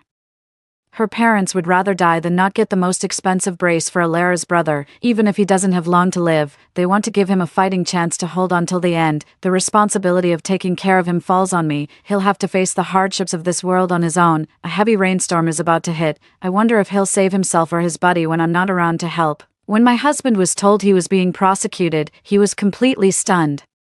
Alara was even more bewildered. After obtaining local residency through a sham marriage with her husband, she is now preparing to file for divorce. On paper, she remains his legally wedded wife. They are jointly liable for the accident compensation. Her husband is highly likely to face criminal charges, so the bulk of the civil compensation fell squarely on her shoulders. When the victim's family couldn't get compensation, they came to harass her. All along, she knew exactly what her brother was like. Yet she took the lead in confronting me and demanding money. She pushed her brother into my house. Now she gets a taste of her own medicine, right in front of her parents. Her husband brought her brother into our home. Her parents thought that, being a man, her husband wouldn't take good care of their son, so, egged on by her sister-in-law, they sent Alara over as well. Nothing would go wrong as long as they didn't share a room. Besides, her brother was keeping an eye on them. The old house in the countryside had 3 bedrooms, which was more than enough for them. Alara couldn't stand staying there and wanted to leave on the very first day. Her husband finally talked her down after much persuasion. When she brought it up again, he raised his fist. He even entered her room at night when she resisted. A heavy rainstorm hit at midnight, flooding all the nearby houses. Without me there, they could only grab onto floating logs, struggling to stay afloat in the floodwaters. Unfortunately, a single log could only support so many people. Alara clung tightly to the tree trunk, refusing to lend them a hand. Her husband could only manage to grip the trunk while carrying her brother, who had lost his lower limbs, gasping for a breath. Unlike when I was there, dragging him and his buddies onto the boat together spared them from the misery of the flood. My husband's body was submerged in the water all night, enduring until dawn as the heavy rain showed no sign of stopping. He simply couldn't take it anymore. Jake, driven by fear of death, tightened his grip around his neck. It was even more unbearable for him. 5. Not to mention the various obstacles underwater and the physical injuries inflicted as the floodwaters swept him along. Submerging in icy water dulls the sensation of pain. The body gradually grows numb as well. To survive, the husband chose to save himself this time, leaving his buddy behind. His buddy was no fool either. When urged to let go and be pushed onto the tree trunk, he stubbornly refused. Without my legs, if I can't hold on up there, it's certain death. You're my sworn brother. You can't just abandon loyalty. Besides, you're half responsible for my legs. If you had talked me out of it back then, would I have ended up like this? The husband told Alara to hold her brother tight. Alara turned her face away from them. She told her brother about how her husband had been toying with her, yet her brother refused to believe that her husband was such a scoundrel. He even scolded her for tarnishing her husband's good reputation with false accusations. Her husband had no choice but to pry his friend's arm open with his hands. Before the other guy could even react, he passed out and sank into the water. Jake called out repeatedly, but her husband remained unresponsive. She watched helplessly as she was about to sink into the floodwaters with her husband. He yelled for his sister to pull him up. When she didn't respond, he released his grip on his husband's neck and grabbed for the log. At that very moment, his husband sprang up, shoved him away, grabbed the tree trunk, and climbed to safety. Jake was swept away by the flood, still cursing his husband for being disloyal. Watching him drift away, the husband let out a long sigh of relief. Jake's parents, like Alara, believed it was the husband's fault. They not only expected the husband to take care of Jake, but also to provide for Jake's wife and children. He couldn't bear to lose face, so he agreed. After Jake died, Alara became his wife again. That's what you call family. With family, you don't need to be as formal as you would with strangers. After drifting for a while, my husband's hero complex kicked in again. We encountered a mother and her 2 children calling for help, without a second thought. He tried to get them onto that small log. Alara stopped him. He lashed out at Alara. We're neighbors. What's the harm in helping each other? Everyone needs a hand sometimes. It's normal to ask for help. I'm doing this to bring blessings to our family. Why can't you understand that? Alara was momentarily stunned. Even a drowning man would try to save others instead of himself. If you want to die, don't drag me down with you. All right. I don't want to end up dead because of you. Just like my brother did, the mother and her 2 children pleaded desperately. We're light as a feather. We won't be any trouble. Her husband's face darkened as he turned and scolded. You're always so eager to eat, but when it comes to helping someone, you make it so difficult. Step aside.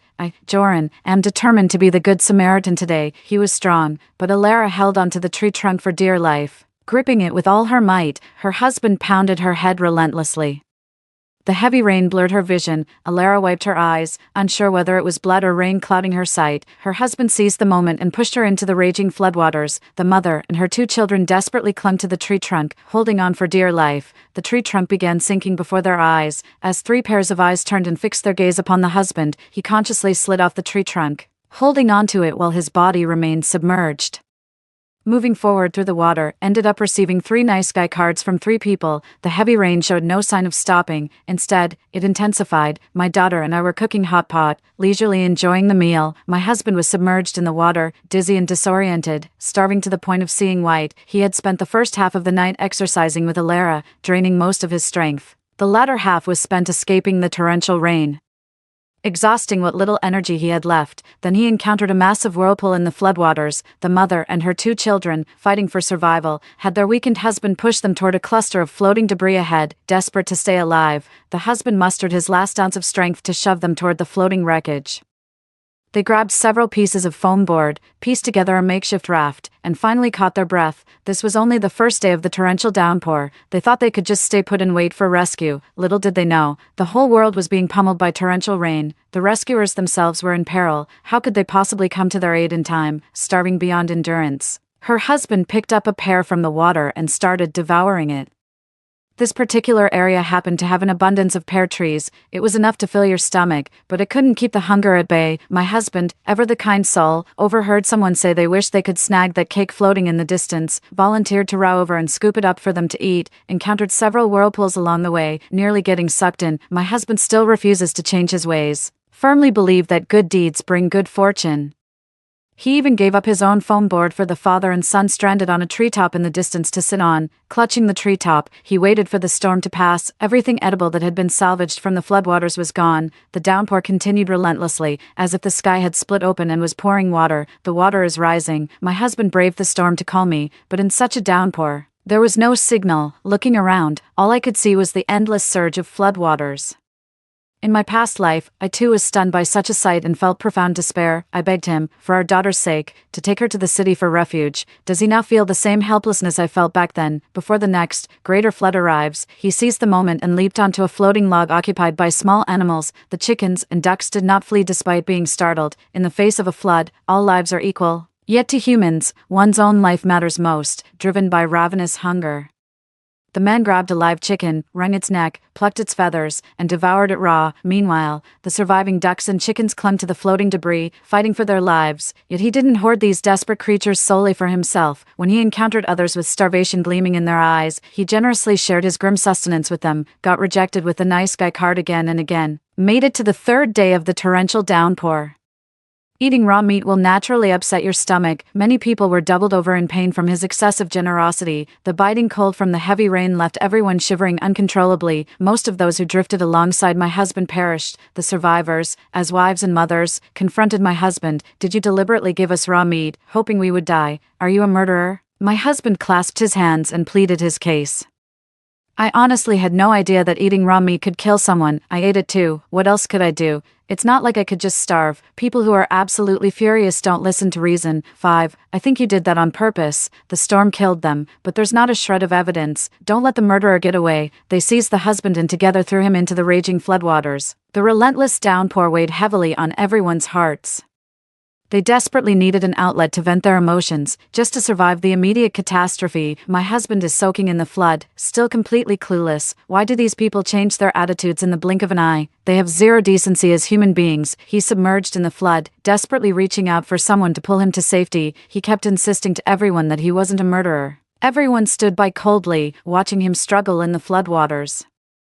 Floodwater choked his lungs, and he coughed violently. Another gulp of murky water flooded into his throat. Along with the floodwater came a host of microorganisms, particularly a common local parasite known as the horsehair worm, but he couldn't afford to worry about that. I answered with a yes. Instinct drove him to grab onto anything that floated. Even then, he was still too proud to admit defeat, clutching at anything that floated by, no matter how useless. Meanwhile, I stayed at home with my daughter, quietly marveling at the eerie spectacle created by the heavy rainstorm. Lulled by the sound of the rain, I fell into a deep sleep. He had no choice but to grasp at anything within reach, struggling to survive in the relentless downpour. I couldn't even close my eyes at night, afraid that with one wrong move, I'd be swept away by the floodwaters. Made it to the 5th day of the torrential rain. He was so exhausted his eyelids were fighting to stay open. When hungry or thirsty, he drank a mouthful of rainwater mixed with floodwater. He waited hopelessly for the flood to recede. On the 6th day, the aftereffects of drinking too much flood-tainted rainwater set in. He began suffering from diarrhea and vomiting. His body grew feverishly hot as hypothermia set in. He plunged into the floodwaters and lost consciousness. By sheer luck, the torrents swept him into the city, where a couple rescuing people by boat after the storm found him. The couple turned him over and recognized who he was. They shook him awake and asked, "Where's your wife?" Caught off guard, the husband replied, "She got swept away in the flood. No idea if she made it." The two men exchanged a glance. The man forced the husband's head underwater and held it there until the bubbles stopped rising. They had just rowed away. Their public statement was, the husband abandoned his wife and daughter for another woman, and heaven could not tolerate his actions. So it took him away, unlike in the previous life, where upon seeing the couple's boat capsize, they immediately pulled them aboard, providing clothes and food. They actually did this for the sake of the shop. My husband didn't go to ask for the shop back, Alara did, and not just once. It left the couple feeling uneasy, and they repeatedly asked me to confirm whether we had given them the shop. Of course I said yes, and even wrote them a handwritten guarantee. But there's always the chance that my husband, in a moment of desperation, might be swayed by his wife's persuasion and change his mind. The couple kept this matter in their thoughts. This time, taking advantage of this rare opportunity, we'll settle it once and for all. After the rainstorm subsided, the government deployed massive manpower and resources to launch rescue operations. However, the heavy rainfall persisted for an exceptionally long duration. Many people caught in the storm succumbed to hypothermia and perished. Very few survived beyond 3 days, let alone those who survived for more than 7 days. It's practically a miracle. Alara's family, having lost both their children, wanted to confront me and demand I provide for them. Before they could come after me, other grieving families cornered them at home. My husband died, and the 7-year prison sentence from the public prosecution case ended with his death. However, the civil compensation claims will not be terminated due to his passing. I had already divorced him before the incident occurred. The liability for compensation falls on him. The money he gave to Alara's family ended up flowing out again through this very method. Alara's parents want to sue me to reclaim the properties and stores that belong to my husband. They also claimed that my husband and I were not divorced when the car was borrowed. When I presented the divorce agreement, the court ruled that I didn't owe any compensation. I added this clause back when we were finalizing the divorce agreement, but my husband just wanted to get things done quickly for someone else and didn't even read the agreement. Alara's parents left in disgrace. Then I turned around and sold the shop that belonged to the couple. The couple took the written guarantee and recording I provided and sued me in court, yet they didn't approach me promptly to handle the property transfer procedures, so the verbal gift transfer I offered wasn't legally valid. They stood by and watched me and my daughter die in their past life, and now my husband is gone too. Why should I bother being nice to them anymore, after reclaiming what was rightfully mine? I enrolled my daughter in the best kindergarten. I went back to my old profession. I started paying into my social security and aimed to buy an apartment in Shanghai within 5 years. The fruits I stored before the storm brought me a substantial income. Combined with the $1.5 million from selling my shop, I was able to buy a 50 square meter storefront in Shanghai. Life is finally back on track. Story 2. On orientation day, all beast-taming freshmen gathered to select their spirit beasts. In my past life, the class valedictorian chose a 9-tailed silver fox with the purest bloodline. As the bottom-ranked student, I got stuck with a mongrel brown bear of the most diluted lineage. Soon after, the great frost descended, and through our bonded contract, I gained my bear's innate skill, cold resistance. The 9-tailed fox chosen by the class monitor froze to death on the first day of the apocalypse before it could mature. Consumed by jealousy, the class monitor conspired with other students to kill and cannibalize both me and the brown bear. When I opened my eyes again, I'd returned to the day of spirit beast selection. When the monitor chose the brown bear before I could, I knew they'd been reborn too. Little did she know, the brown bear was reborn alongside me. I barely scraped into the beast taming department of Goa University with the lowest entrance exam score. On orientation day,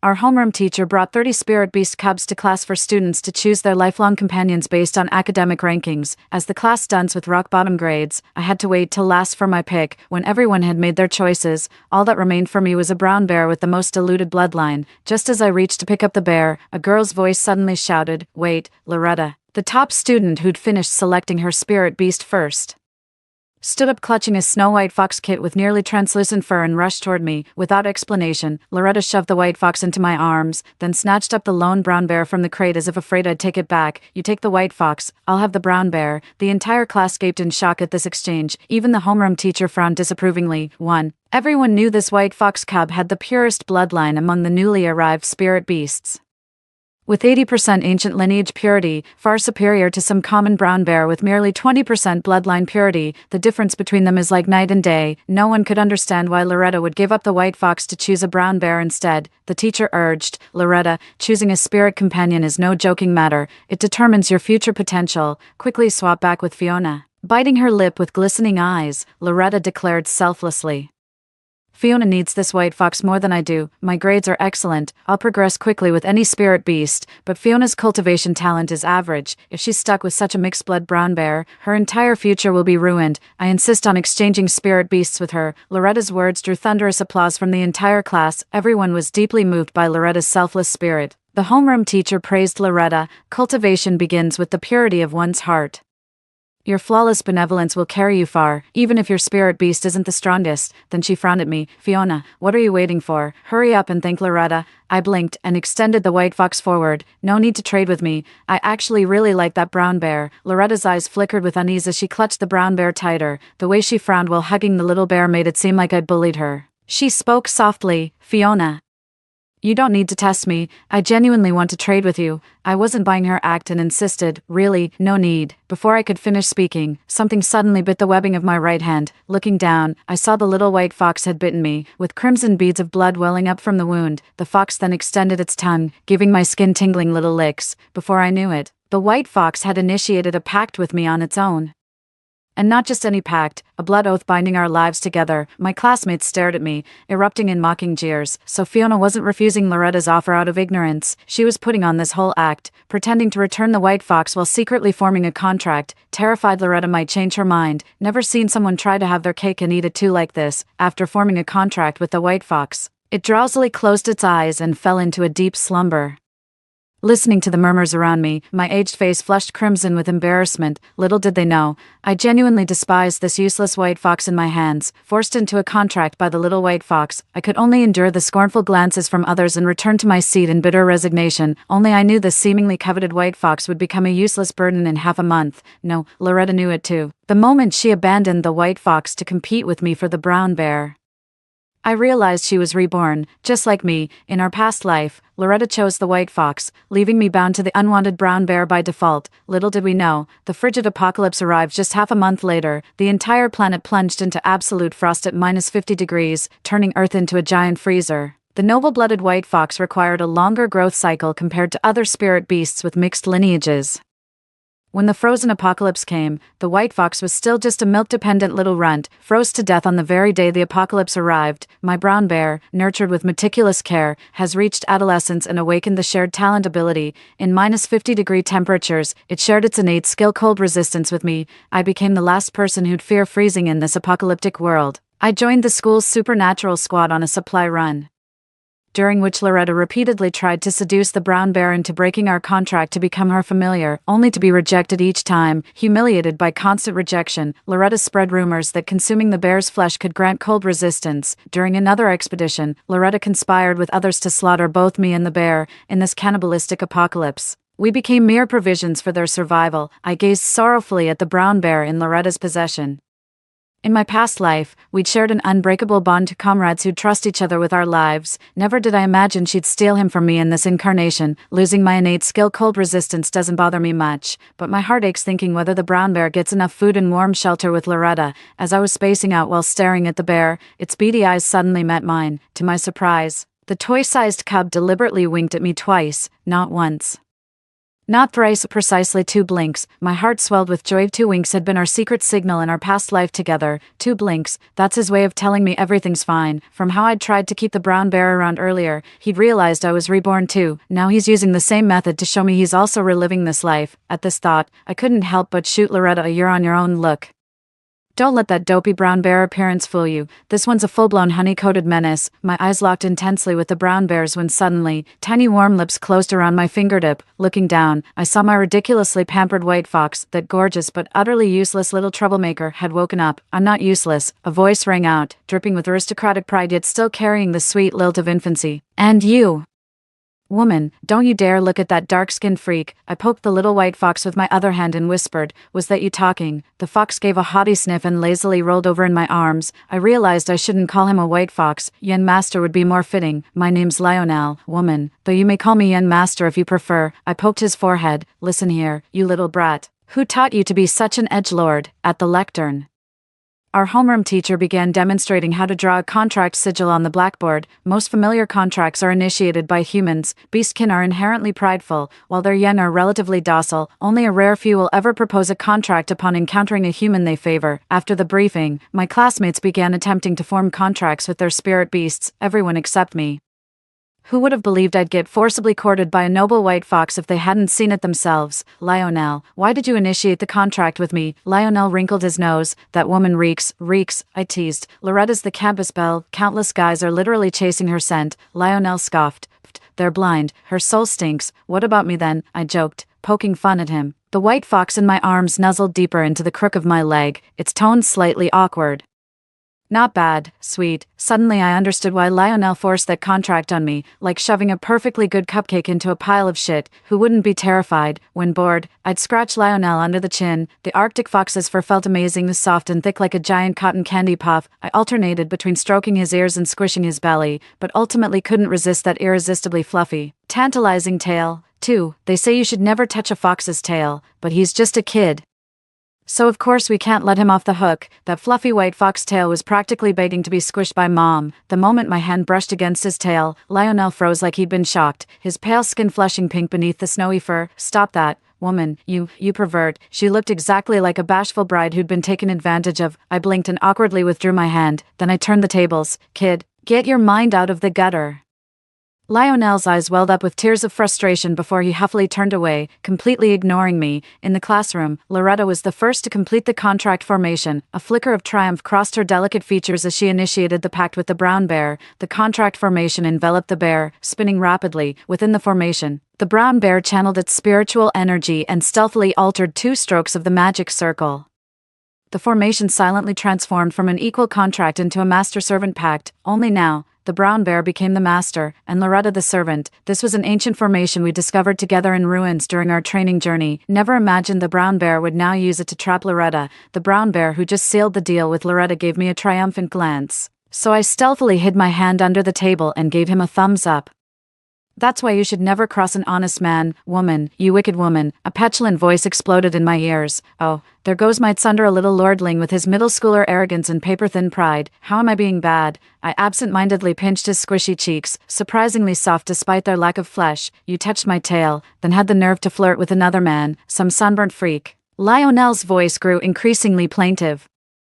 I let out an almost imperceptible sigh. Just another jealous little lordling throwing a tantrum. After all classmates completed their contracts, the homeroom teacher distributed cultivation resources to each student. I kept 1 spirit stone for myself and fed the rest to Lionel as treats. Lionel crunched through 19 spirit stones like they were potato chips. I hadn't even left the classroom when all my spirit stones were already depleted. My classmates stared at me with bewildered expressions. Has Fiona lost her mind? She fed an entire week's cultivation resources to that white fox. Was she even paying attention in class? Doesn't she know spirit beasts have slow growth cycles? You can't rush their feeding. Those spirit stones were mainly meant for our own cultivation. What a waste giving that contract to the white fox. Even the homeroom teacher frowned. Some students should remember spirit stones are allocated in limited quantities each month. The school won't provide extras if you waste them. I knew the teacher was talking about me without naming names. I replied obediently, "I understand, teacher. To be honest, I was extremely generous with cultivation resources toward the brown bear in my past life. While most students split resources with their spirit beasts at a 4:1 ratio, I always divided them equally with my brown bear. I believed that since we were partners, we should share everything 50-50. Yet even with the brown bear, I was never as lavish as with the white fox. He got 90% while I kept just 10%. Not only did my classmates think I'd lost my mind, I was starting to believe it myself. It suddenly hit me: the white fox and I were bound by a blood pact. With ordinary equal contracts, neither party is affected if the other dies. But a blood pact is different. It's a life-for-life bond. If the white fox froze to death on the apocalypse's first day like last time, I'd be a goner too. So now, this ancestor's life is more precious than anything else. For the remaining time, find your own spots to practice, everyone." Carrying the white fox, I walked out when Loretta suddenly blocked my path with half her body. In a whisper only I could hear, she said, "I know you've been reborn too, this lifetime. It's my turn to contract the brown bear and master frost resistance." I curled my lips. "Then you'd better make sure to survive." Loretta's eyes gleamed with triumph. "With my grizzly, survival's guaranteed. As for you two losers, enjoy freezing to death on doomsday's first dawn." The Arctic fox in my arms lazily cracked an eyelid to glance around. He lifted his rump and blasted Loretta with an earth-shattering fart. Loretta's composure shattered instantly as she shrieked and stumbled backwards several steps. "Fiona, are you insane? Get that stinking fox away from me, TCH, I chuckled, cradling the white fox as I turned to leave. Beast rearing was a bottomless pit. Procuring vast amounts of spirit stones became an impossible dilemma. As I absent-mindedly tugged at the white fox's fur, a sudden realization struck me. In my previous life before the apocalypse, the media had exposed a small spiritual vein. Judging by the timeline, that vein should still remain undiscovered, with the white fox in tow. I immediately hit the road toward the spiritual vein without a moment's delay. When I arrived at the approximate location marked for my past life, to my surprise, Loretta had already beaten me there. As the heiress of a prominent family, Loretta's connections and resources far surpassed anything an ordinary person like me could muster. Standing at the periphery of the spiritual vein, I could only watch helplessly as she directed 20-some burly men in harvesting its energy. The white fox nestled in my arms, watching as one dazzling translucent spirit stone after another was mined. Swallowing hard with longing eyes, I covered the fox's eyes abruptly. "Don't look, cub. These spirit stones are low grade. Mom will take you somewhere better to forage." Carrying the fox, I kept glancing back every few steps. Just as we were about to leave, a delighted voice suddenly echoed in my mind. "Sister, is that you?" I halted mid-step, bear. Then asked, "You've learned telepathy?" That Loretta woman really splurged on me, used a soul-waking herb to grant me mental communication. The brown bear added, Sis, why don't you take the white fox somewhere to rest first? I'll call you when we've mined all the spirit stones. As our mental conversation with the bear concluded, I snapped back to reality to find an enormous, exquisite fox face studying me with suspicion. Lionel planted his front paws on my shoulders, his proud fox face mere inches from kissing me. Warm breath brushed my face, none of the musky wild fox scent, just an indescribable hint of delicate fragrance. What are you doing? Lionel glared at me indignantly. Woman, how dare you cheat on me? I grabbed the fox by the scruff of his neck with one hand, pulling him off me while giving his fluffy cheeks a disciplinary pinch with the other. Watch your language, brat, Lionel sniffled, his voice tinged with genuine hurt. I'm not wrong. Your soul reeks of bear musk, it's that dark-skinned one, isn't it? I arched an eyebrow. This little fox had quite the nose on him. Lionel continued his accusation. In our white fox clan, whoever we form a blood pact with becomes our lifelong mate. You can't go sneaking around with that brown bear. My cheeks flushed slightly. Little brat, what do you know about mates at your age? Lionel's eyes welled up with unshed tears as he flailed his paws in an exaggerated air-swimming motion. I leaned forward and stuck my tongue out at him. My damp, pointy muzzle tapped against my cheek. Before I could react, the culprit quickly withdrew its head and whispered, I kissed you, so you're my mate now. This spot's mine. No one else gets to kiss here. I stood frozen, my lips twitching involuntarily. Did I just get flirted with by a baby Arctic fox? I left the spirit vein to the brown bear while carrying Lionel back to the car. We cooled off with AC and munched on watermelon. Then found a documentary to play on the center console screen. The film was so dull it had me nodding off in no time. When I woke again, dusk had settled in. The remote mountain woods held not a single light, swallowed whole by the soundless dark. Right then, the brown bear's message came through. Sis, hurry over, they've all left, I answered. Looking down, I saw Lionel glaring at me with wary accusation. I instinctively felt guilty. Genuinely experiencing the awkwardness of a cheating spouse caught red-handed, I explained, we weren't talking about anything else. Lionel turned away sharply. No explanations. I won't listen. I'm not speaking to you all day, under the night sky. I carried the white fox in my arms, step by step approaching the ley line's location. Just as the brown bear had told me, the area around the ley line was deserted, leaving only a concealment array to hide its presence. The white fox watched me approach the ley line. Though curious about my purpose, it stubbornly kept its earlier vow of silence. Pouting with suppressed curiosity, I paced around the magic formation when suddenly the brown bear dispelled it, poking its head out to look at me. Now able to speak, it waved at me and called out, Sis, come quick. The white fox in my arms bared its teeth at the bear the moment it spotted him, curling up defensively with a vicious snarl. I quickly covered the fox's muzzle and shot the bear an apologetic smile. The white fox is a bit mischievous. The brown bear led the way ahead. It's all right, sis. Don't be mad at your little brother. I covered the white fox's mouth, but his voice exploded in my mind. Holy shit, he's a two-faced snake, a dark-skinned schemer. Let me go. I'm gonna kill him. I swear I'll kill him today. Fiona, don't stop me. No man can tolerate seeing his woman cheat right in front of him. How dare you hook up with this two-faced bitch right under my nose while I'm still breathing? What kind of man hides behind women? Let me go, I'll settle this with him once and for all. So noisy, how noisy, way too loud. Glancing at the faint spiritual energy rippling around the brown bear, I loosened my grip with a soft snap, letting the white fox leap to the ground. Lionel, sprawled on the ground, turned back to stare at me in disbelief. He clearly hadn't expected me to actually let go. He inched toward the brown bear at a snail's pace of 0.008 meters per second.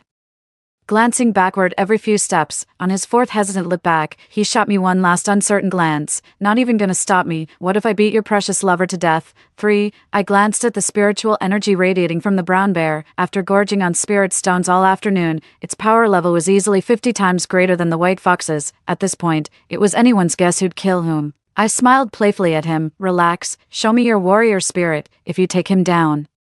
You'll be the only one in my heart from now on. The white fox nervously scraped its claws against the ground, visibly tempted by my words, but after stealing another glance at the bear's intimidating aura, it sheepishly retreated to curl up by my feet again. All right, since you're genuinely remorseful this time, I'll let this little rendezvous slide, but don't let it happen again. Me. The brown bear divided the spirit stones from the ley line into 3 piles. It kept a tiny pile for itself, leaving one small pile and another massive mound the size of a hill. Sis, I'll just keep these. Lionel stared at the massive pile of spirit stones with greedy eyes, his jealous voice echoing in my mind. Woman, that dark-skinned fellow is being awfully generous with you. The brown bear pointed at a small pile and said, Big sis, this should be enough for your cultivation. Then gesturing toward the enormous heap, he added, Give all those to little brother. Holy shit.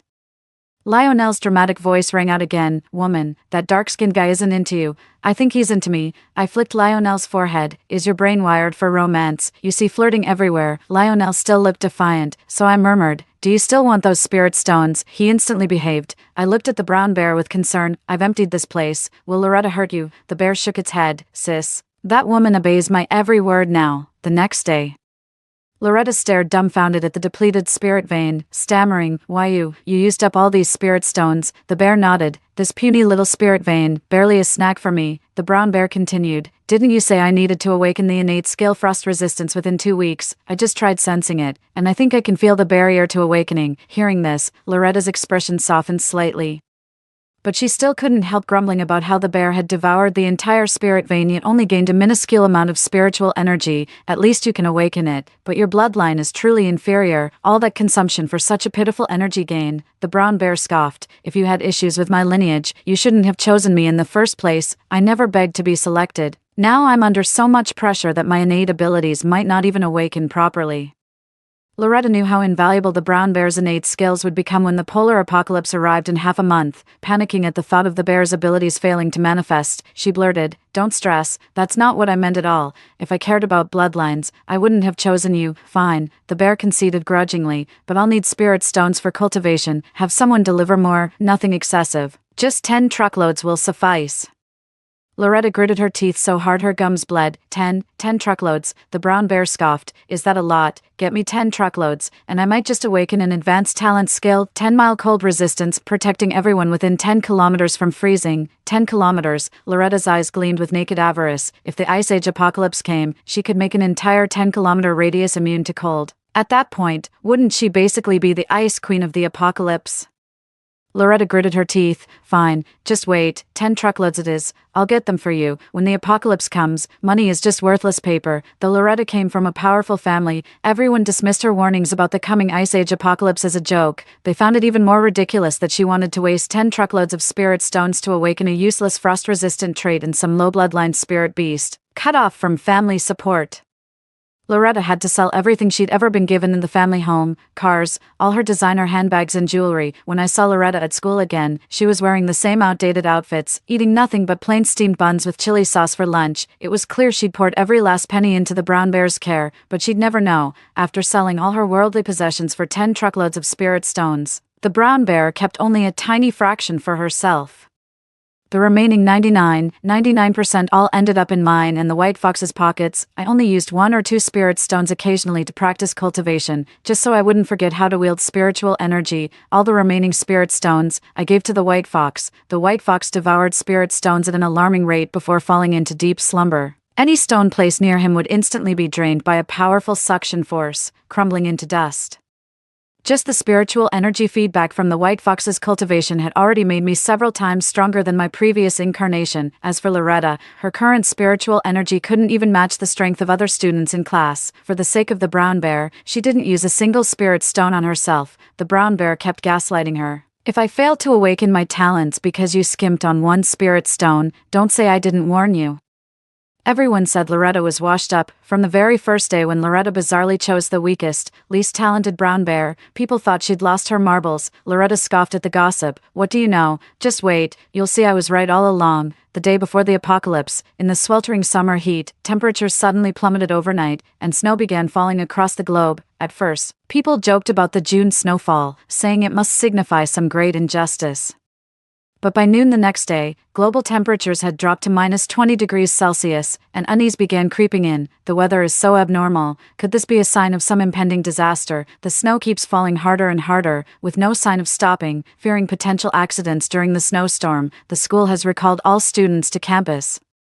In the girls' dormitory, Loretta shivered as she bundled herself tightly in a quilt. Having neglected her cultivation for some time, her spiritual energy had dwindled to barely more than an ordinary person's. Her nose was red and raw from the cold, constantly dabbing at it with tissues. Brown bear, has your innate talent awakened yet? The brown bear lumbered about, lazily gnawing on spirit stones. After 10 days, its frame had expanded several sizes, now entering its adolescent phase.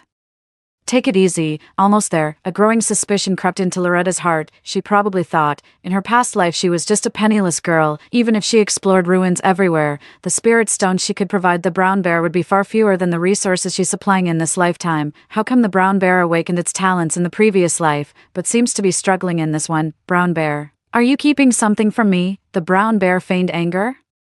After all my hard training for your sake, you'd actually doubt me now. I thought even if my innate abilities aren't fully awakened yet, I could at least share some warmth with you, but fine, take these spirit stones back. I don't need them. My thick fur will keep me alive without your precious stones. Loretta panicked immediately. I was wrong. This is all my fault. I just spoke in anger. Please keep using the spirit stones. Nothing matters more than awakening your innate abilities. Humph. I'll let you off this time. The brown bear snorted coldly before resuming gnawing on the spirit stones. Between bites of spirit stones, the bear spared a wisp of warmth for Loretta, just the slightest warmth. He'd hate for Loretta to freeze to death before the real apocalypse arrived tomorrow. That'd ruin all the fun. Feeling the faint warmth envelop her, Loretta stopped doubting the bear's intentions. After forming a beast contract, both human and beast cultivate spiritual energy while reciprocally transferring 1/10 of their gains to each other. The spiritual energy the brown bear transferred to Loretta remained consistently feeble, proving it had absorbed scarcely any power. Little did Loretta know, this wasn't due to the bear's poor absorption, but because their master-servant contract allowed the bear to arbitrarily decide how much energy to share. In another dorm room, I curled under blankets watching movies on a projection screen. Every spirit stone in the room had turned to dust, yet the white fox lying on the cashmere rug still hadn't awakened. Unbeknownst to anyone, the fox had already shed its juvenile form, growing into the full stature of a mature spirit beast. I stepped off the bed and checked the fox's breathing. Its faint pulse still lingered. The wall clock inched toward midnight as the true apocalypse loomed. In this life, the white fox probably won't freeze to death on the very first day of the apocalypse. Boom, the midnight bell tolled. Global temperatures plummeted precipitously once again. The thermometer indoors shows the room temperature has plunged to -50 degrees. As a cultivator with the white fox's spiritual feedback, my chi reserves make this level of cold negligible. Outside, the snowfall intensifies, piling up as high as a full story. The homeroom teacher initiated a roll call in the group chat for status updates. The school stands ready to dispatch rescue teams for any struggling students. Due to the extreme cold weather and staff shortages, the school urgently recruited volunteers. I signed up as a volunteer to distribute supplies to students in various dorms. When I reached Loretta's dorm, I deliberately walked past it. As classmates began confirming receipt of supplies in the group chat, Loretta ed me, "What's going on? Where are my supplies?" I immediately posted several photos in the group chat, clear evidence of Loretta stockpiling massive supplies from the supermarket in advance. I said, "The school announced critical supply shortages. With this heavy snow showing no signs of stopping anytime soon, shouldn't we reserve these resources for those who need them most?" Classmates started flooding the group chat with comments. Did our class monitor get some insider information? Why else would she hoard so much food and daily necessities? With all these supplies already, how dare they still compete with us for resources? Isn't she the class leader? Why can't she share the supplies with us? Loretta suddenly found herself being morally judged from a high ground. Loretta tagged me again. "Stop pretending. You knew about the coming Ice Age apocalypse too, and hoarded just as much. Why don't you share your portion?" I handed out 2 empty instant noodle boxes. "I have no idea what frozen apocalypse you're talking about. Everyone knows my family's poor. I only bought so many instant noodles because they were on sale at the mall, and I've already distributed them all to my classmates." The teacher confirmed in the group chat. The 10 packs of instant noodles everyone received were all distributed by Fiona from her own supplies. The classmates started making sarcastic remarks again. "Did everyone see that? Fiona's way more generous than you." Loretta couldn't win the argument and went silent in the group chat, but she'd already slid into my DMs. "Fiona, what good is your reputation now? That useless white fox you keep must have frozen to death by now." Holding the sleeping white fox's face, I sent Loretta a video. "Is this the pig-like sleeping fox you were talking about?" Though its eyes were closed in the video, the deep, rhythmic breathing left no doubt this fox was living its absolute best life. "No way. You must have pre-recorded this footage. That useless fox grows so slowly and is so delicate it must have frozen to death by now." I yawned and didn't reply to Loretta's message. Despite my spiritual barrier, the bitter cold still chilled me to the bone. As I rummaged through the closet for an extra blanket, a wave of warm spiritual energy suddenly enveloped me. This warmth felt intimately familiar. The comforting heat from Brown Bear's shared cold resistance ability. Bear. How can you share your innate skill with me without a contract, sis? I've successfully awakened 10-mile cold resistance. It suddenly dawned on me that the brown bear's innate ability was never just cold resistance, but rather 10-mile cold resistance. But in my previous life, my capabilities were ultimately limited. I simply didn't have enough spirit stones to fully awaken all of the bear's innate skills in such a short time. To protect me, the brown bear forcibly awakened its ability, resulting in only a watered-down version of cold resistance. I asked her with a cheerful smile, "How's Loretta doing?" The brown bear shared its vision with me, confident that the awakened brown bear would resist extreme cold. Loretta didn't bother buying extra blankets. Now she's huddled under a summer quilt, her face frozen purple and teeth chattering uncontrollably. Haven't you awakened yet?" The adolescent brown bear leaped onto the bed and with a single butt shove, sent Loretta tumbling to the floor. The impact between the icy floor and rigid flesh produced a sickening crack. Who knew how many bones were shattered? Loretta grimaced in agony, crying out through clenched teeth. "What the hell was that for?" The bear announced. "Got some good news for you. My awakening succeeded." Loretta's eyes lit up with excitement, completely forgetting the brown bear had just thrown her off the bed. "Hurry, share your skills with me now. I'm freezing to death." The brown bear snorted. "When did I ever agree to share anything with you?" Loretta shrieked hysterically. "I'm your master. I bankrupted myself spending all those spirit stones to awaken you. How dare you refuse to share with me? We've formed a pact. Even if you refuse to share, I can still wield your powers." Loretta frantically tried channeling the pack's magic to borrow the brown bear's abilities, only to realize she couldn't access its power at all. The bear sneered, "Open your eyes wide and see what kind of pact we've truly forged." Upon closer inspection, Loretta discovered 2 runic arrays had been tampered with. The brown bear's eyes flashed with contempt. "See this clearly. It's a master-servant contract. You think you're worthy of sharing my skills?" Loretta lay frozen on the ground. You've been reborn too." On the day the frigid apocalypse arrived, global temperatures were no longer being disclosed. Just like in the previous life, the power grid, water supply, and internet systems collapsed completely. That night, many never woke up again. 5 days later, complete chaos engulfed the school as desperate students began raiding other dorms for supplies. Outside the door, several upperclassmen had me in their sights. Assessing my current strength, with the brown bear's frost-guard protection and the white fox's spiritual energy boost, I realized even most teachers stood no chance against me now, even if they outnumber me. I'm not the least bit afraid. As the frantic knocking pounded at the door, spiritual energy gathered in my palms. Before I could strike, a tremendous force suddenly radiated outward from my chamber, just from the sounds alone. I could vividly picture the chaos unfolding outside, bodies tumbling in disarray. The white fox remained curled on the rug with closed eyes, while a voice born of divine consciousness projected outward through my room. A chilling yet commanding voice rang out, "Get out." The intruder scrambled away in panic. I stroked the white fox's head. "Lionel, are you waking up?" Some tried to break into Loretta's dorm too, but the brown bear drove them all away, thanks to the brown bear's presence. Loretta isn't dead yet, but she's hanging by a thread. She lay on the ground, the stench of broken bones oozing from her wounds. Each time she nearly passed out, the bear, conveniently answering nature's call, would drench her face in its reeking piss. The bear called it a gift, warm and fresh, just to keep you from freezing. Brown bears have excellent memories, and they hold grudges, drawing from his past life memories. He tracked down every last accomplice who had conspired with Loretta to murder us, ending them all with his fangs. The remaining people at school bore him no ill will, so the grizzly abandoned stealth and activated his 10-mile warmth ability. A divine warmth surged through everyone within the school grounds, as if blessed by celestial protection. Even Loretta, lying there awaiting death, finally experienced the comforting embrace of warmth. A scalding warmth surged through her body. What might have been a blessing to others became the very curse that hastened her life's ebb. Not just her bones, countless organs had been fractured in the earlier impact. The sub-zero temperatures had slowed their decay, freezing them in time. But now, abruptly thawed, like some half-defrosted microwave meal, Loretta's organs began their systemic collapse into putrefaction. She lay motionless on the ground, shifting slightly as if searching for a less agonizing position. Foul-smelling pus oozed slowly from her eye sockets, nostrils, ears, and the corners of her mouth. Her eyes remained wide open until the moment of death. 5. That morning, I awoke to an unusual warmth enveloping my body. As I opened my eyes, an enormous weight pressed down upon me from above. His chiseled face had sharp, narrow bone structure and well-defined features. Powerful arms cradled my head as he slightly lowered his gaze, revealing the tantalizing contours of his sculpted pectorals pressing down. His entire body radiated warmth like a living furnace. As I stirred slightly, those almond-shaped eyes fluttered open, revealing unnatural amber irises that held no trace of humanity. The familiar scent made me whisper tentatively, "Lionel." A smirk curled at the corner of his lips as he casually tossed the blanket aside, letting the chilly air brush against my skin. At the same time, his warm, Intoxicating presence enveloped me, drawing me instinctively closer into his embrace. He shifted his weight, bracing his forearm against the bed as he hovered over me. My breath hitched as I gazed up at him, his sculpted abs taut with definition, his skin porcelain pale yet radiating raw strength, his waist-length hair cascaded like a waterfall, draping over my collarbone. A fluffy white tail swayed rhythmically back and forth. A magnetic, alluring voice murmured, "Miss me, woman, well."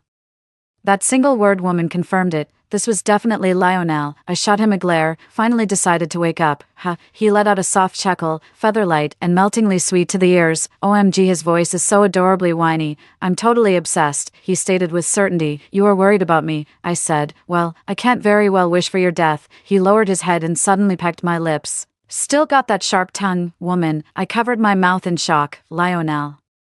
"That was my first kiss." Lionel's grin widened. "Not your first. I've kissed you before. We sealed that deal long ago. The reason he took so long to wake up was because he was awakening his innate abilities. With his noble lineage, Lionel faced far greater challenges than other beasts in awakening his talents. But after all these days, he finally succeeded. Lionel, what's your awakened ability?" Lionel replied nonchalantly, "Enlarge." My eyes widened as my mind went to the gutter. "Big." I stole a furtive glance. It did seem sizable, but for a noble spirit beast of my lineage, awakening such a skill felt rather unconventional. A smug smirk played on Lionel's lips as he teased with mock seriousness. "Why so flushed, woman? Getting the wrong idea. I meant the range of my innate ability is vast." As we spoke, the snow outside had quietly ceased falling. The thick layers of clouds gradually dissipated, revealing the long-lost sun that bathed the earth in its warm glow. I heard an excited voice from the schoolyard.